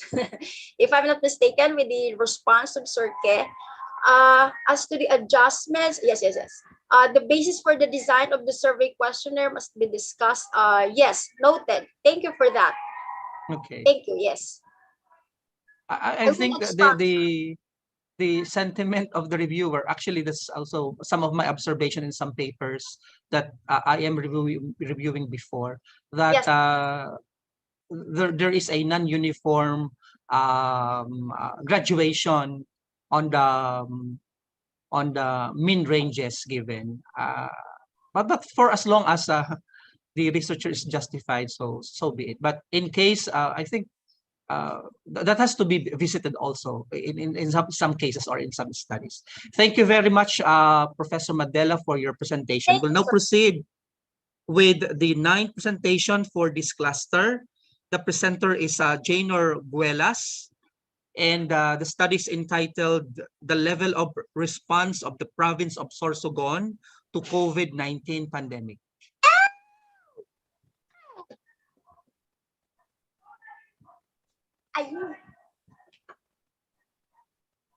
Okay. Before we proceed to the next cluster, may I request if we can have a photo opportunity for the 8 presenters? The technical group, can we have that before we proceed with the next cluster, the accounting, business, and numerical cluster?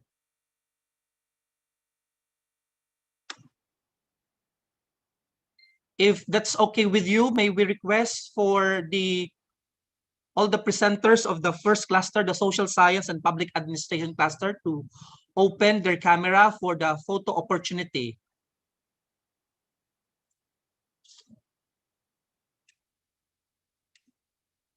So let me do the honors.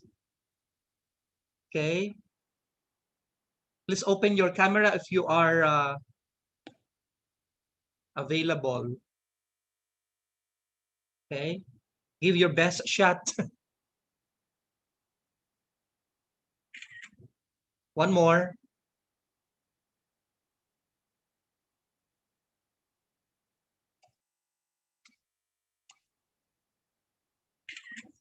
Thank you very much. Presenters in cluster 1. We will now immediately proceed with cluster 2. This is the numerical, business, and accounting. Again, aside from photo of me, let us give a virtual round of applause to our brave 8 souls who presented their paper in the social science and public administration cluster. Congratulations and thank you very much for your time, for generously presenting the significant result of your studies. Nice sound, technical group. So as I have mentioned, we shall now immediately proceed with the second cluster. And our first presenter is Mr. Emmanuel Onsay. His study is titled, Do Fishermen Practice Accounting? Evidence from Partido District, Camarines Sur, Philippines. Mr. Onsay, the screen is... To the organizing committee and attendees of the CHED-CODGE Regional Research Conference 2021, good day. I am Emmanuel Ayonsay, a core faculty member of the Bachelor of Science in Accountancy College of Business and Management and Partido State University.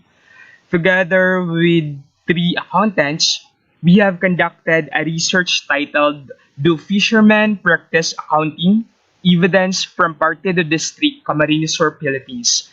And I will be presenting the output of this study. The study evaluates the economic behavior of fishermen that govern their decision to practice accounting. It determined the socio-economic contribution, market sustainability, and financial viability of fishing activity as perceived by fisher folks and fishermen. It also determined the perception of fisher folks towards subsistence conditions, capitalization, and material requirements, including market structures, resources needed, sources of financing, degree of profitability, and environmental concerns.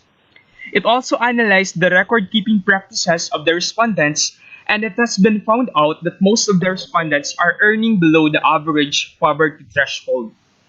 Most of them have difficulties or problems encountered concerning record keeping or accounting.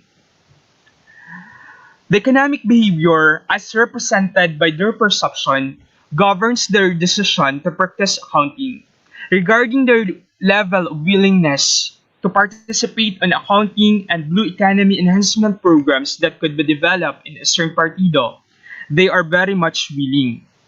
The study identifies a particular intervention and enhancement programs that should be devised and introduced to fisher folks or fishermen concerning accounting and economic enhancement programs for Eastern Partido District constituents. The study was conducted in the municipality of Lagunoy, San Jose, and Tigaon, Camarines Sur, specifically in the locality of San Sebastian, Lagunoy, Sabang, San Jose, Casunat, Tigaon, and Nato, Sangay. Here is the conceptual framework po. There are 78 fisher folks or fishermen used as respondents or constituents for this study, and then the record-keeping practices they are employing are being evaluated. The difficulties they encountered as to record-keeping were analyzed. Then the fishing activity that needs proper or formal bookkeeping are identified. Then the perceived statuses of their fishing activities in terms of socioeconomic, market sustainability, and financial viability were assessed. Then the assessment and the willingness of fisher folks in the possible basic accounting enhancement program was done. The output of the study is the possible accounting enhancement program that could be devised for the fisher folks or fishermen of Partido District. Hence, the output could be an input for an extension activity by the university and other government institutions. Concerning the research methods, the researchers used the mixed method, a combination of qualitative and quantitative approach. Then the purposive sampling was adapted, particularly by employing snowball sampling based also on the expertise and experiences of the researchers. We prepared and developed a questionnaire, then we obtained permission to collect data, then we conducted the data gathering. It was conducted in a focus group discussion or key informant interview with a questionnaire, since that we all know that most or majority of fisher folks or fishermen cannot independently answer a questionnaire. That's why we have guided them. And we have written the questionnaire in a Bicol dialect. The data collected from respondents were entered into the Microsoft Office Excel or Stata, and then it was treated statistically through descriptive statistics. Actually po, the study was conducted before the pandemic. So, we have face-to-face gathering on that time. The socio-demographic profile of fisher folks in Partido District can be shown po in this table. Majority of them are male. Then most of the fisher folks are married. Concerning the number of children, majority have 7 to 8. Then for the highest educational attainment, it could be attributed to model class of elementary level. Here are the accounting practices they use for day-to-day extractive fishing activity. So this is based po on our findings.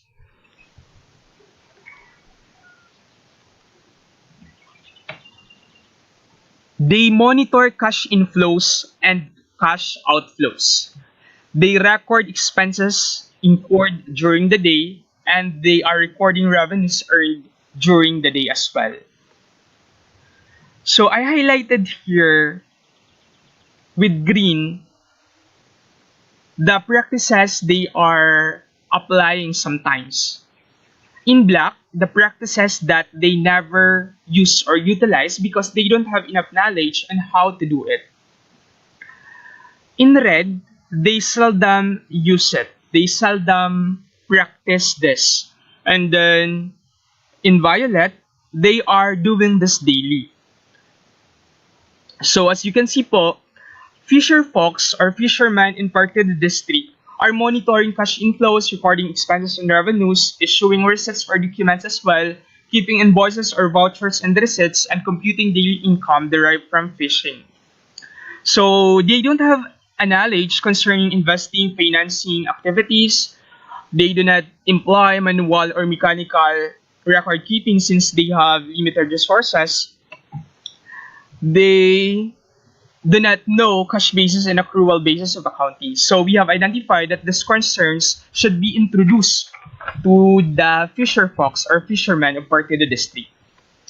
Here are the difficulties or problems po that they encountered in relation to record keeping or accounting, impractical records of transaction, lack of skills, lack of knowledge in basic accounting or record management, then transactions are time consuming, cost benefit constraints, inconsistent or varying transactions, then the loss of records or source of income, and poor substantiation of transactions. So all of this po are identified to be the problems or difficulties they encountered in relation to bookkeeping or to accounting. Concerning the fishing activities that need proper or formal bookkeeping, all respondents or the results show that they strongly agree that these activities need proper or formal bookkeeping or accounting system. The income, the expenses, the recognition of accounts receivable, the recognition of accounts payable, the inventory valuation and fish pricing, the recognition of equipment or materials used in fishing of asset, the recognition of non-cash expenses such as depreciation, recording of losses or gains, and the credit terms and frequency of collection, and the payment of commissions to fish consignees. Here are the economic perception of the fisher folks concerning socio-economic. Fishing is an easy job. Fishing does not require large enough of capital. It helps reduce poverty. It efficiently provides support for family. It enhances morale. Income derived from fishing is enough, and fishing can be a secure occupation. Concerning market sustainability, the demand of fish in the market is usually high. Actually, most of them disagree concerning this matter. Fish supply in the market is important, of course, and able to create regular buyers. That's happening, or we call it the suki. The sustainability of fish in the market is affected by changing preferences and weather condition. Then the satisfaction of customers is the most important consideration. Overfishing, bycatch, and marine pollution must be avoided. Then marine conservation must be properly observed. Financial viability, actually, fishing could be viable if proper record keeping could be introduced. This is based on review of related literature that we have conducted and as well as based on the assertions of the fishermen and fisher folks. The basic accounting and blue economy enhancement program that can be developed for extractive fishers and Eastern Partido. So here are the results po from Kasuna, Nato, Sabang, and San Sebastian. So most of them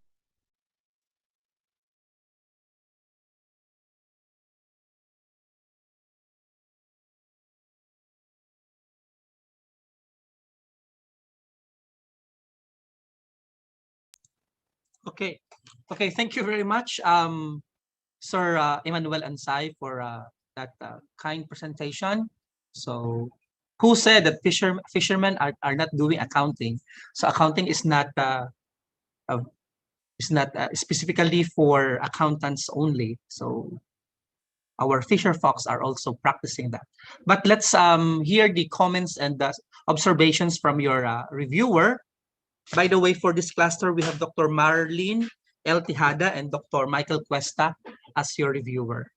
So from Dr. Cuesta, Sir Onsai, are you with us? Are you on screen? Good morning po. Yes po, sir. Morning. Thank you very much So po. thank you. Allow me to read the observation suggestion of your reviewer. Some portion, for example, the profile, do not contribute to strengthen the target outcome of the paper. So that is accounting practices and thus should be kept to a minimum. Also, the discussion and conclusion made by the study represent very common notion. So that is that they do not practice proper accounting.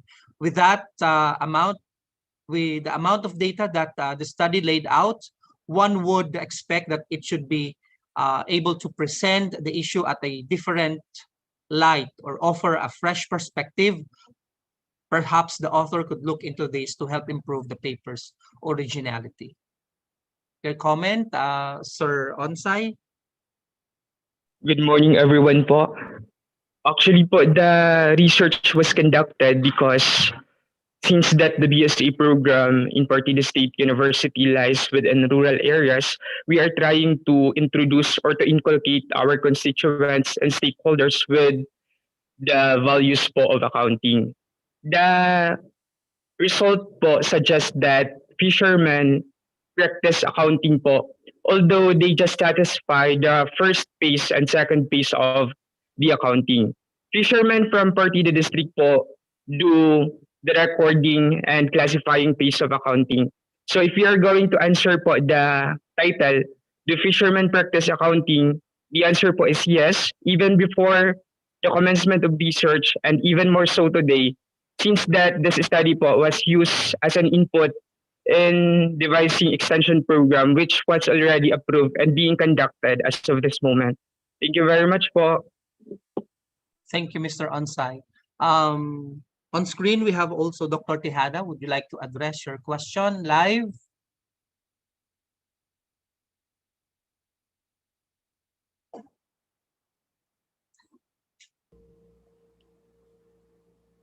Hearing none, shall we proceed with the next presentation? Hello? Okay. Yes, ma'am. Dr. Tejada. Actually, my question was similar to Dr. Cuesta's question, because most literature reviewed showed that fisher folks are living in subsistence condition. Even Mr. Eonsai's paper found that fact. There was one literature even that says fisher folks' households' income are inelastic, which means that their income is intended for their basic needs.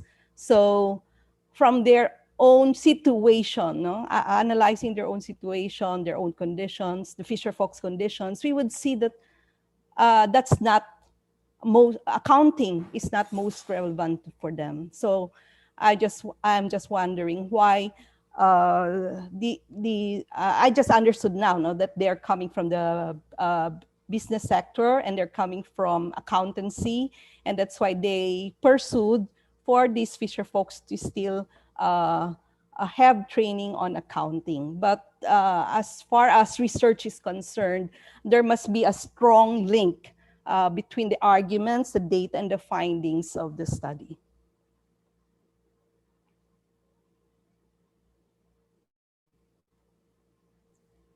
Sir Onsai? Thank you very much po, Ma'am Dr. Tejada, for the comment po. Actually, that's true po. Most research claim po that yung accounting nga po parang di masyado ginagamit ng mga fishermen. But there are recent studies po show that accounting could be relevant, particularly po yung record keeping and classifying piece of accounting. Since that when our fishermen would know how to do it, they could maintain proper record. Actually po, the study does not focus on the fisher folks, which aim primarily for subsistence, but we include the micro-scale fishermen, yung mga palakaya po or kalansisi in Bicol, yung nagtitrade din po talaga ng mga isda. So they need the accounting po. Thank you po. Thank you very much, Dr. Tejada and Dr. Cuesta. Of course, thank you very much to our presenter.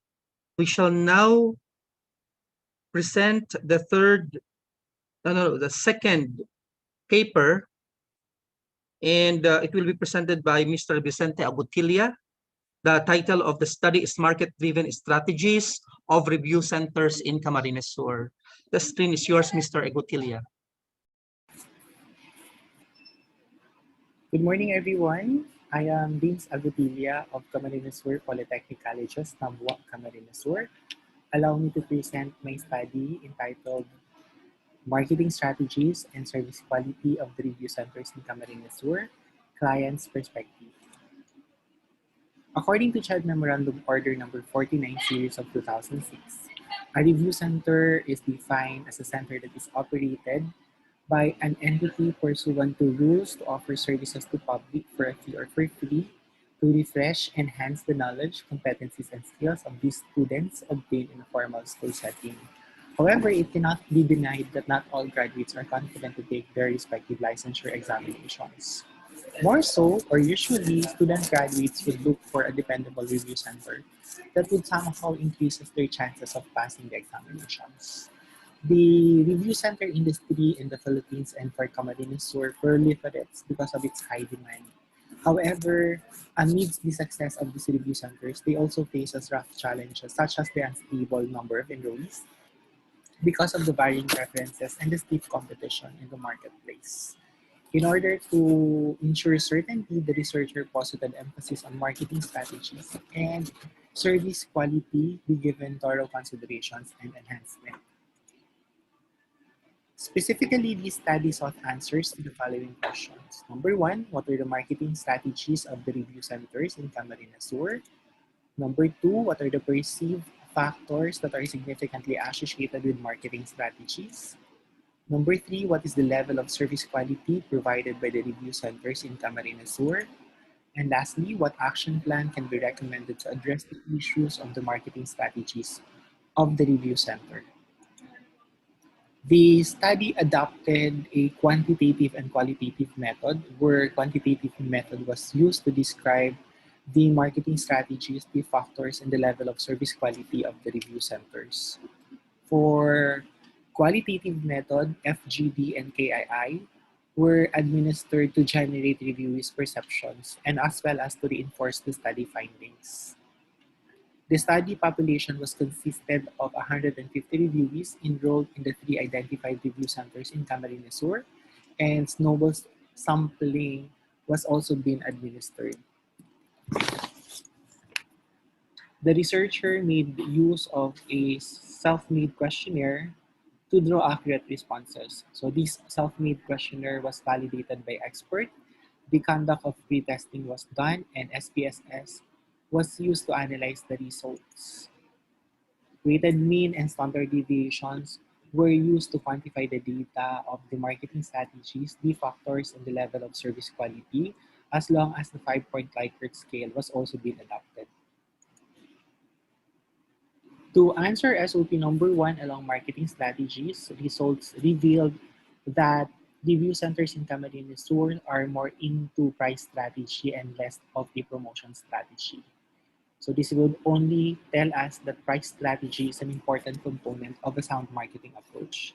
If correctly delivered, pricing helps businesses reach favorable sales and a target return, similarly to the study of McCormick of 2017.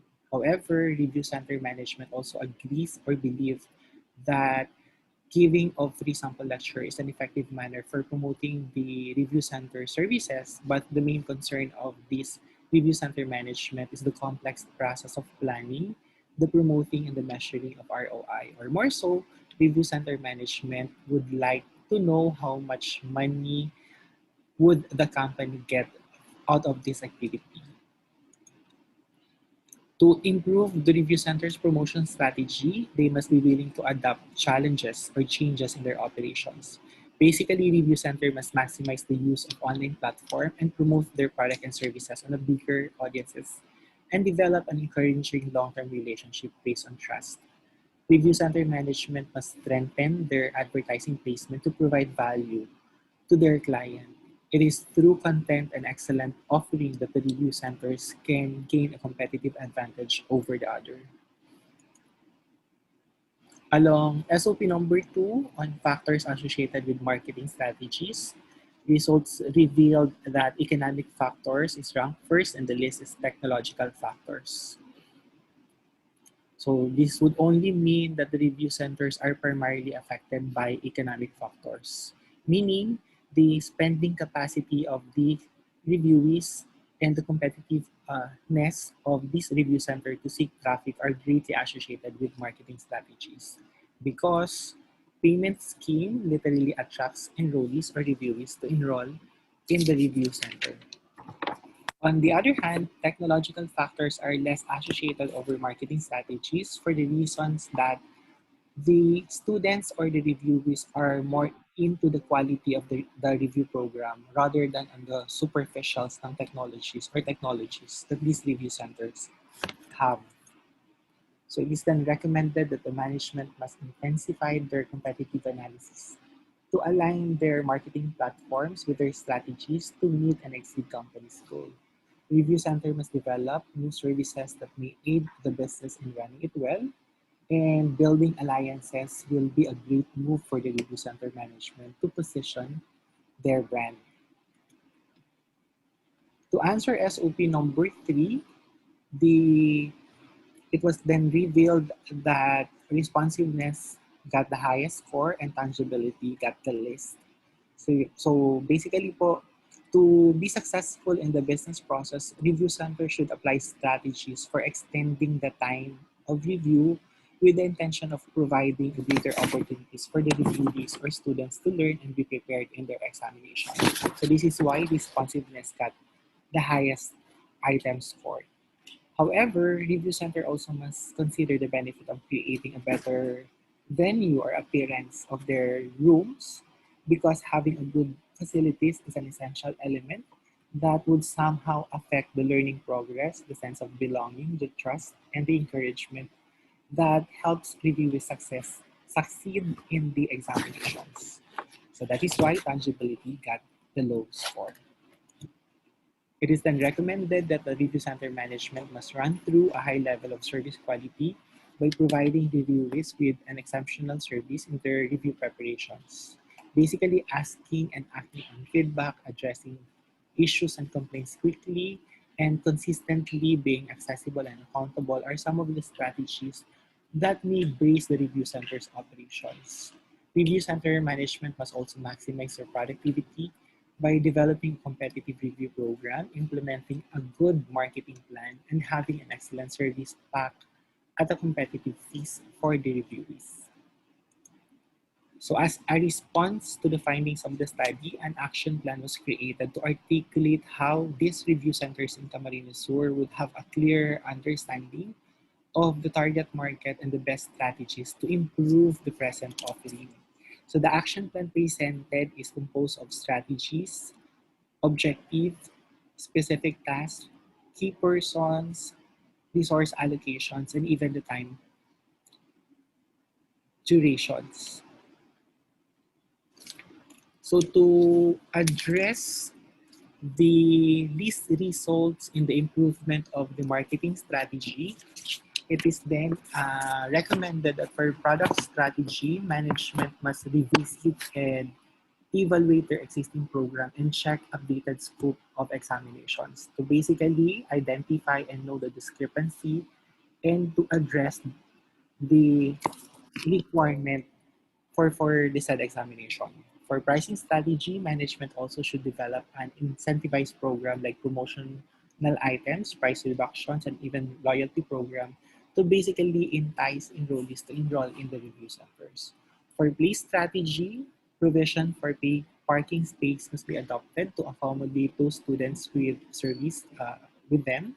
For promotion strategy, management also must participate and make alliances with school heads, students, and professional organizations to basically attract public knowledge and attentions. So the second part of the action plan basically address or deals with the level of service quality of the review centers, particularly along reliability. It has then revealed that there is an issue on seat comfortability, and with this, it is recommended that the review center management must rearrange and redecorate their review spaces or their review venues to basically offer a conducive review venue or environment for students. So along tangibility, it's also revealed that the problem over security and safeguarding measures, and with that, it is then recommended that installation of CCTVs in the premise and purchases ng emergency tools are basically encouraged to ensure proper control in the premise. More so, management must also conduct a personalized service through one-on-one consultations to keep reviewers motivated and the presence of suggestion box for a frequent communication and feedbacking to clients. So these are my references for. Thank you very much, Dr. Vicente Agutilla, for your presentation. We are now seeing comments, observations, suggestions from your panel. Are you on screen now, Dr. Agutilla? Yes, Doc. Good morning po. Okay, good morning. So from Professor Tejada, the framework of market-driven marketing and quality service was not shown so that the readers understand the variables used. So some of the conclusions did not directly respond to the posted research questions as drawn from the data analyzed or findings. So what's your comment on this? Okay, thank you, Dr. Tihada, for these comments and suggestions. Okay. The primary reasons why I did not present the framework of the marketing strategies and service quality is I basically focused on the meat of the results of my study. So basically the presentation focuses on what really happened or what transpired in the conduct of my survey, particularly focusing on the highest result and the least results only. But the comments and recommendations of Dr. Tihada are well taken, and probably I will be taking this note to my next research. Next, Dr. Agutilla, is the observation suggestion from Dr. Cuesta. The conclusions and recommendations are too broad to highlight the interesting details uncovered in the study. On the other hand, the action plan presented is too specific for a general audience. So Dr. Cuesta is thinking to describe the priority areas for intervention or improvement may suffice. Yes, sir. Thank you, Dean, for the suggestion as well. The primary concern of the action plan was to address the least items scored. That's why the action plan presentation was too specific. However, the concern for the recommendations are focused on to the generalized specifications of the factors being mentioned, particularly on those parameters being raised on SOPs. But then again, thank you still, Dean, for the comments and recommendation. Thank you very much, Dr. Agutilla, for responding quickly, promptly from the observation suggestions of our reviewers. Thank you too. Let's proceed with the third paper. This is to be presented by Helen Grace Abarkar. The study is entitled Organic Crops and Vegetables, a Price and Market Mechanism Analysis. The screen is yours, Ms. Abarkar. Good day. I'll be presenting my study entitled Organic Global Vegetables in Crops, transformation and a Market agri-food and Price system Mechanism analysis. occur due to changing demands and perspective of people in farming and consumption, such as shifting from conventional to organic farming. According to World Bank in 2015, the world's population increased from 3 billion in 1960 to 7.3 billion. This growth in food demand forced agriculture to increase its volume of production that led to the Green Revolution. As a result, the conventional production system became dominant in Brazil and in the world. Today, conventional farming is considered as an inefficient user and polluter of natural resources and degrades the environment, accounting for 14% of the total world emissions of greenhouse gases. Moreover, it intensifies the process of social differentiation in the rural environment, excluding producers with limited area availability, little capital for investments, and little capacity for technology employment in the production. According to Deagle and Montemayor, the present consumption of vegetables in the country is increasing over time. Most reasons for the increasing trend in organic vegetable consumption include growing urban population, increasing income, expanding demand for quality and processed vegetables. For Peterson, factors such as environmental stewardship, lifestyle, family, personal health, and as well as price premiums influence farmers to grow organically. However, despite of this, farmers still have to know if organic price premiums are enough to incentivize and motivate continuous operation on organic farms. This study aimed to analyze the market and price mechanism of organic crops and vegetables, determine the marketing practices of the farmers, determine the possible intervention in supporting organic farmers in Partido. The study was conducted at Tigaon in Goa, Camarines Sur, where most of the organic vegetables and as well as growers were documented. 32 organic crops and vegetable farmers served as the respondents of the study, on which this was identified through total enumeration from the list of the municipalities of Goa and Tigaon, Camarines Sur. Scores was computed after farmers' responses to each question or statements using frequency counts, ranking, and percentage distribution as to their social demographic profile, price, markets of organic commodities, as well as marketing practices. The personal characteristics of the farmer respondents were majority female with 53%, while 47% were males. 56% are ranging from 50 years old and above.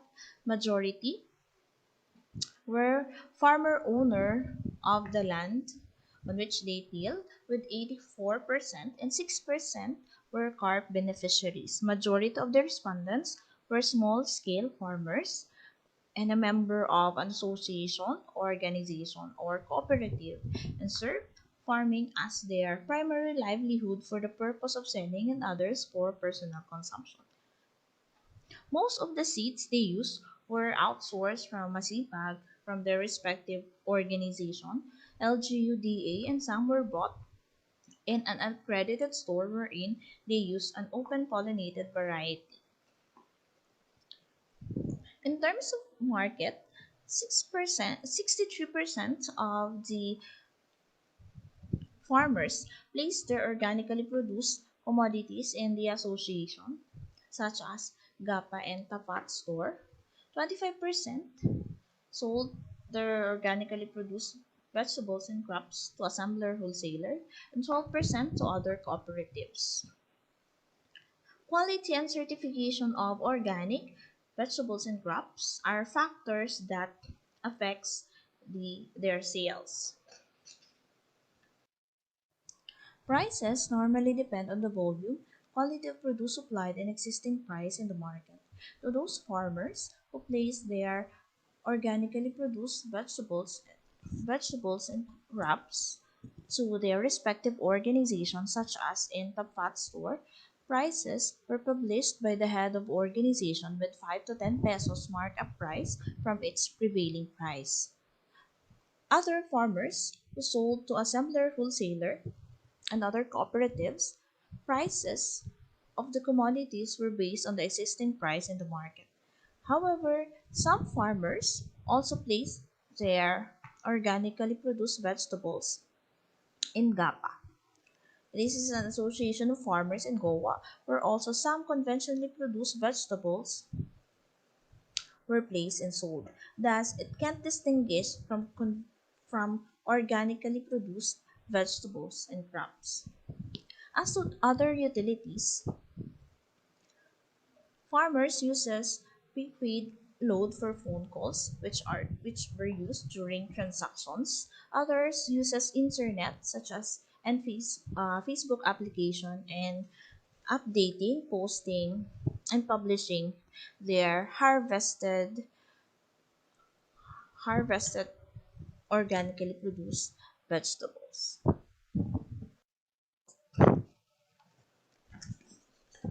Farm inputs are the main reasons for high prices of organic vegetables.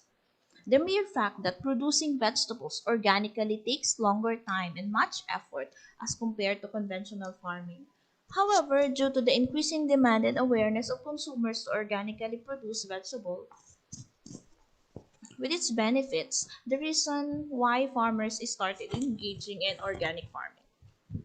In market aspects, organic certification is an advantage and a way of adding value to the agricultural commodities. However, based from the study conducted, it is suggested that there should be distinguishing fixed price and center for the organic crops and vegetables to be identified and distinguished from conventionally produced commodities. Hence, continuous extension services, trainings, and support on production and marketing must be conducted in order to have an organized and continuous market for this organically produced through extension services and with the help of local government units.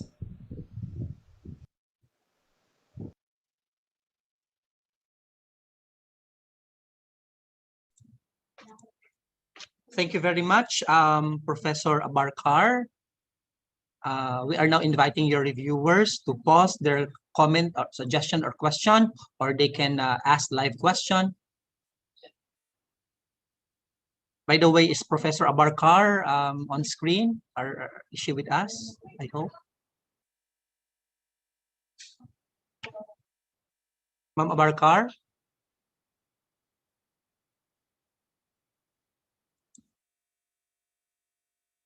Okay. So maybe we can park some questions for Professor Abarkar, and we can now proceed with the last presentation for this cluster. The last but definitely not the least is Mr. Onsai, Mr. Emmanuel Onsai. His paper is titled The Analysis of Green Growth Indicators in Predicting the Economic Development of Southeast Asian Countries.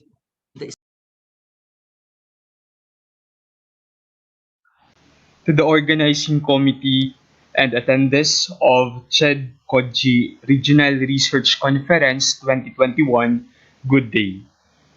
My name is Emmanuel A. Onsai, a core faculty of the College of Business and Management and Partido Institute of Economics, Partido State University, Camarines Sur, and a student of the Master of Applied Economics in the School of Economics, De La Salle University, Manila. I will be presenting a research titled The Analysis of Green Growth Indicators in Predicting the Economic Development of Southeast Asian Countries. Green economic accounting and reporting through various green growth indicators is needed because it maintains the balance between profit, people, and the planet. This study examines the green growth indicators and economic development from 2010 to 2019 of four countries in Southeast Asia, namely the Philippines, Singapore, Indonesia, and Cambodia. The green growth indicators were examined in four aspects and are measured through the growth rates of environmental and resource productivity, environmental dimension of quality of life, economic opportunities and policy responses, and socio-economic context and the specific measures. This paper asserts that the four countries have different economic statuses, while the two different aspects of economic development are theoretically different. It then goes on to claim the following. First, the green growth indicators tested in the study have no significant relationship with the economic development variables used in the study. Second, the green growth indicators have no significant influence on the gross domestic product per capita. Third, two of the green growth indicators tested in the study have a significant influence on the growth rates of green growth indicators in economic development. Finally, it evaluates whether the green growth indicators can predict the economic development of Southeast Asian countries. The study conducts country panel regression and variability analysis based on presupposes conceptual basis of empirics and practices. Recently, viable measurements of green growth were developed. So many economists, environmentalists, policymakers, and experts are arguing with differing claims about green growth and its impact on economic growth or development. In the Southeast Asia, particularly the Association of Southeast Asian Nations, the countries or the members hereof are not hardly devoted yet to the green growth movement. There is a necessity to evaluate the influence of green growth on the economic development of the nations in Southeast Asia. So to promote green growth and uplift economic statuses, an analysis of these indicators as predictors of economic development has been conducted. For the objectives, it intends to determine whether the green growth indicators could predict the economic development of selected countries in the ASEAN. Specifically, it compares the green growth through green growth indicators of the four mentioned countries. Then it analyzes the relationship of selected green growth indicators to the economic development. And then it evaluates the influence of green growth indicators on the economic development of four selected countries in the Southeast Asia. The data utilized were mined and generated from the Organization for Economic Cooperation and Development, or OECD, and World Bank Indicators Data Repository. Concerning the data treatment and sampling design, the researcher objectively selected the countries based on the result of Trading Nomics Quarter 3 in 2020, wherein it chooses the extremes, as for instance, the rank 1, which has the highest per capita, the Singapore, and then the lowest the lowest GDP per capita, the rank 10, the Cambodia, the median-like country having GDP per capita performance is the Indonesia. And also, since that the study was conducted in the Philippines was selected as a sample for the study, and it ranks 8th. Here is the econometric model and data analysis that I have devised.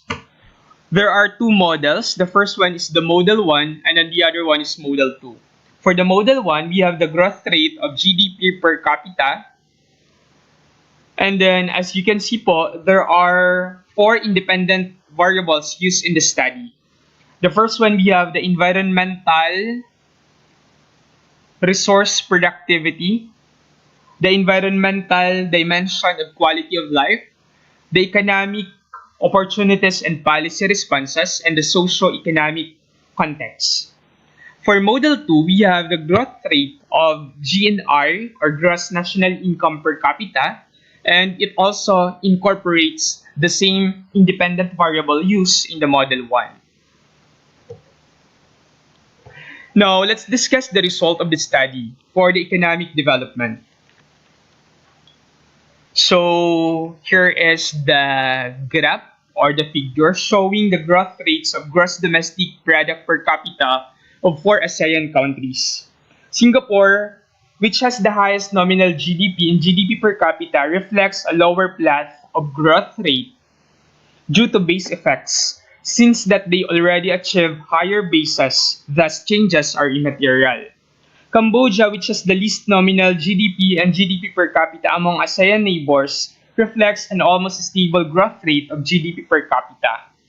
The GDP per capita is being affected by the number of population. Thus, Indonesia has the highest population while Singapore has the least.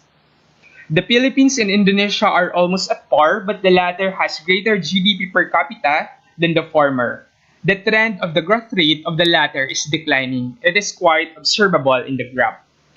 This is the first dependent variable that serves as indicator of economic development, the growth rate of GDP per capita.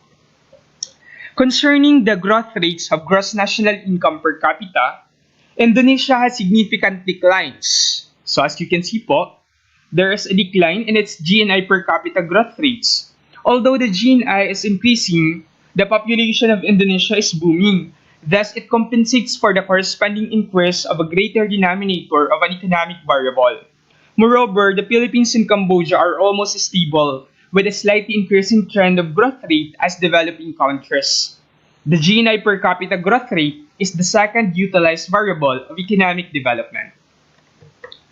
Let's move on to the green growth indicators. There are four indicators we have tested in the study. The first one, we have the environmental and resource productivity measured at the production-based carbon dioxide productivity, GDP per unit of energy-related CO2 emissions. The Singapore is the most productive, as you can see po, which can be justified by its innovation in technology, as also asserted by KUA in 2018. This is being followed by Cambodia and Philippines, while the Indonesia has the lowest environmental productivity among four countries. It concurs with the findings of Hidayat in 2019. The country has a huge room for improvement since that the country contains undeveloped and undiscovered resources for productivity based on the findings of MUSA in 2012. Concerning the environmental dimension of quality of life, we use the access to drinking water and sewage treatment.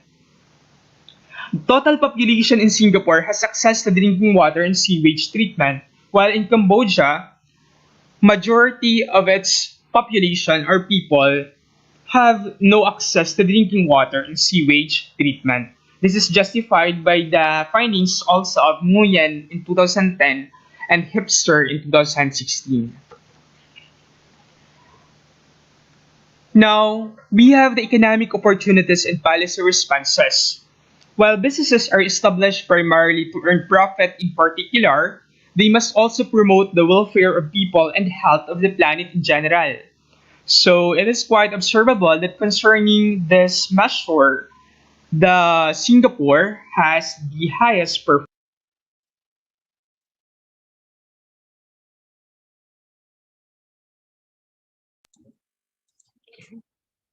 Thank you very much, Mr. Onsai, for that presentation. We are again inviting you to join us because initially we have two or three comment suggestions from your reviewer, from our reviewer.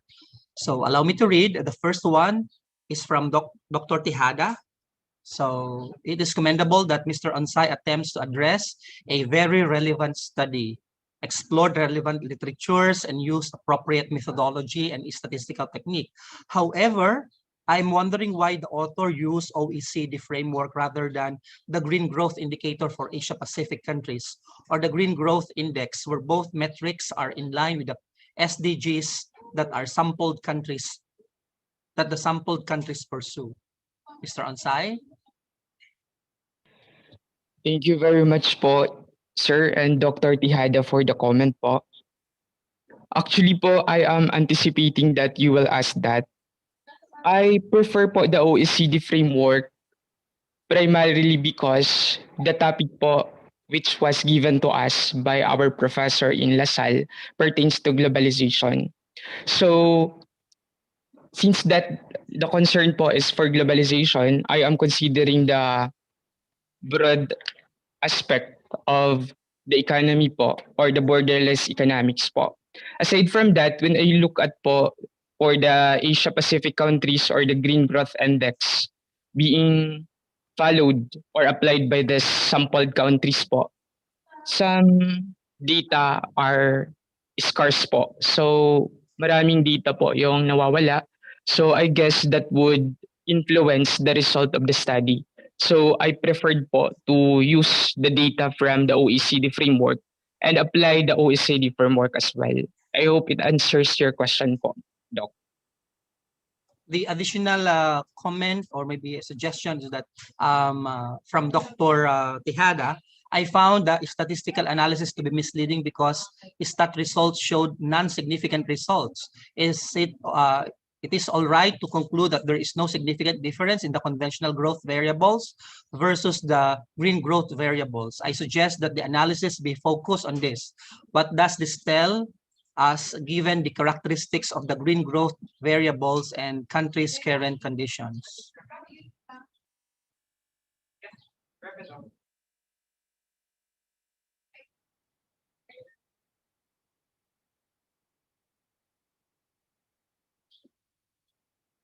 Ansai?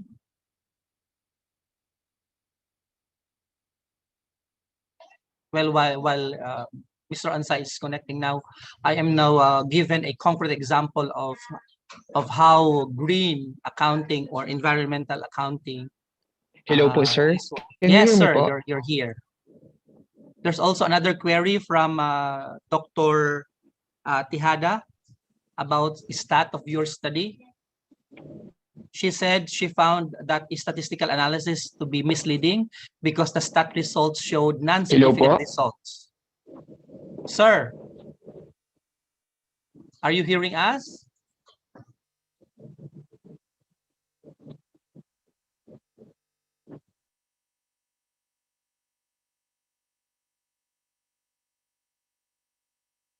I think Hello, Mr. sir. Ansai. Can you hear me Yes, po? sir. Sorry po. Yeah, Sorry we for can the hear you technical. now. We can hear you now loud and clear. You can proceed. Okay po. Dun po sa question po ni Dr. Tejada po about sa yung second po. Actually Mhm. po, tama po yun. The result po talaga suggests that there is no significant relationship and no significant influence po yung yung independent to dependent variables po.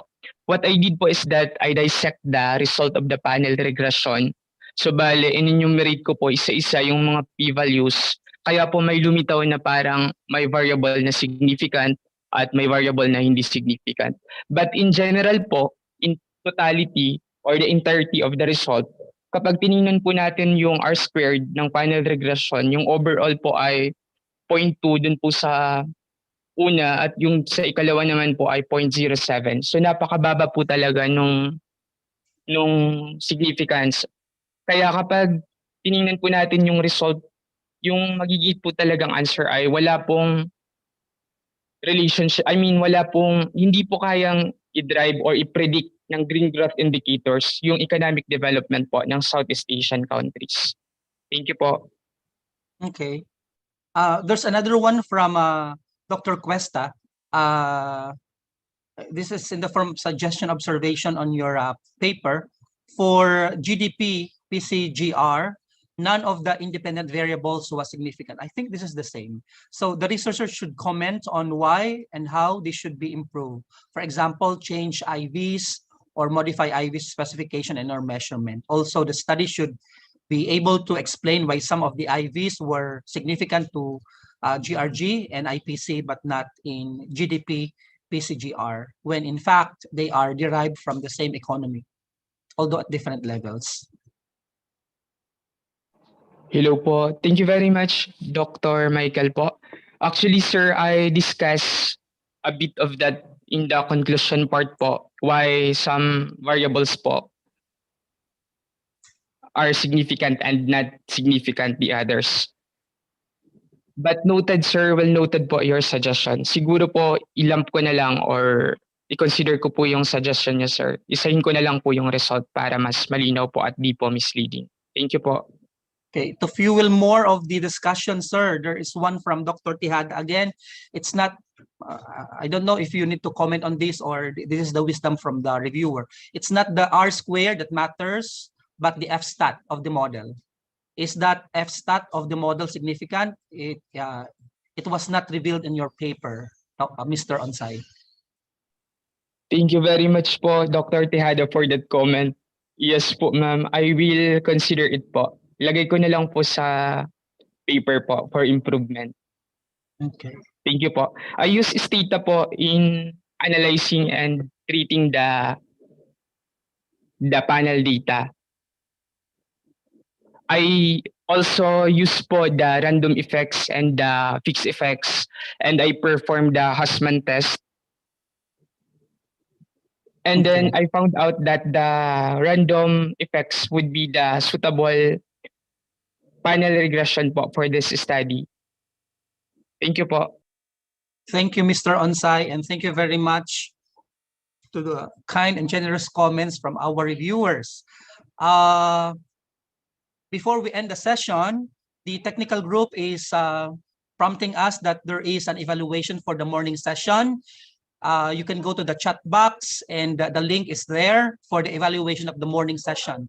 The afternoon session will start by 1 p.m. We have 2 more cluster sessions, namely arts and education, and then we have environment, health, agriculture, and technology. This is to be moderated by my moderator buddy, Mr. Emil Bruñoso, in the afternoon. Again, before we leave for lunch, may I request our presenters for Cluster 2, Numerical, Business, and Accounting to open the camera, if you are able to open it, for the photo opportunity. And of course, our dear reviewers.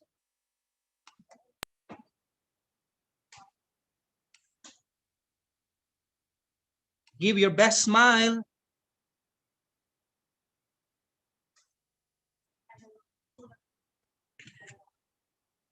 One more. Yes, Sir Ken, that's good. Another one. Oh, Ma'am Tihada is with us. Thank you very much, Ma'am Marlene.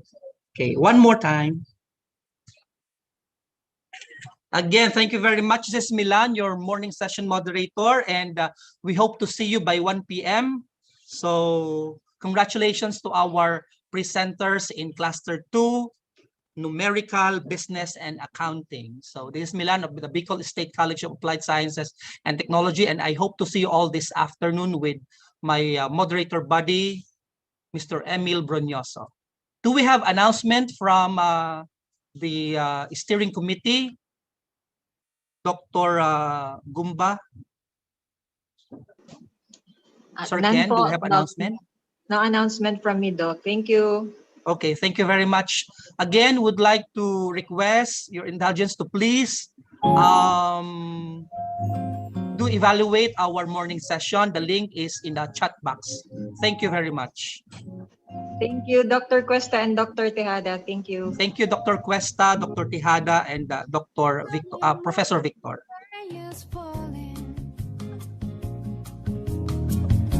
Still some covers share some skin. Crosses shrouding us in moments unforgettable. You twist to fit the more where I'm in. But then just gets so crazy, living life gets hard to do. And I would rather hit the road, get up and go if I knew that someday it would lead me back to you. That someday it would lead me back to you. That may be all I need, and darkness is all I see. Come on, let's your bones with me, driving through on Sunday morning, and I never want to leave. Fingers trace you every hour trying, oh yeah.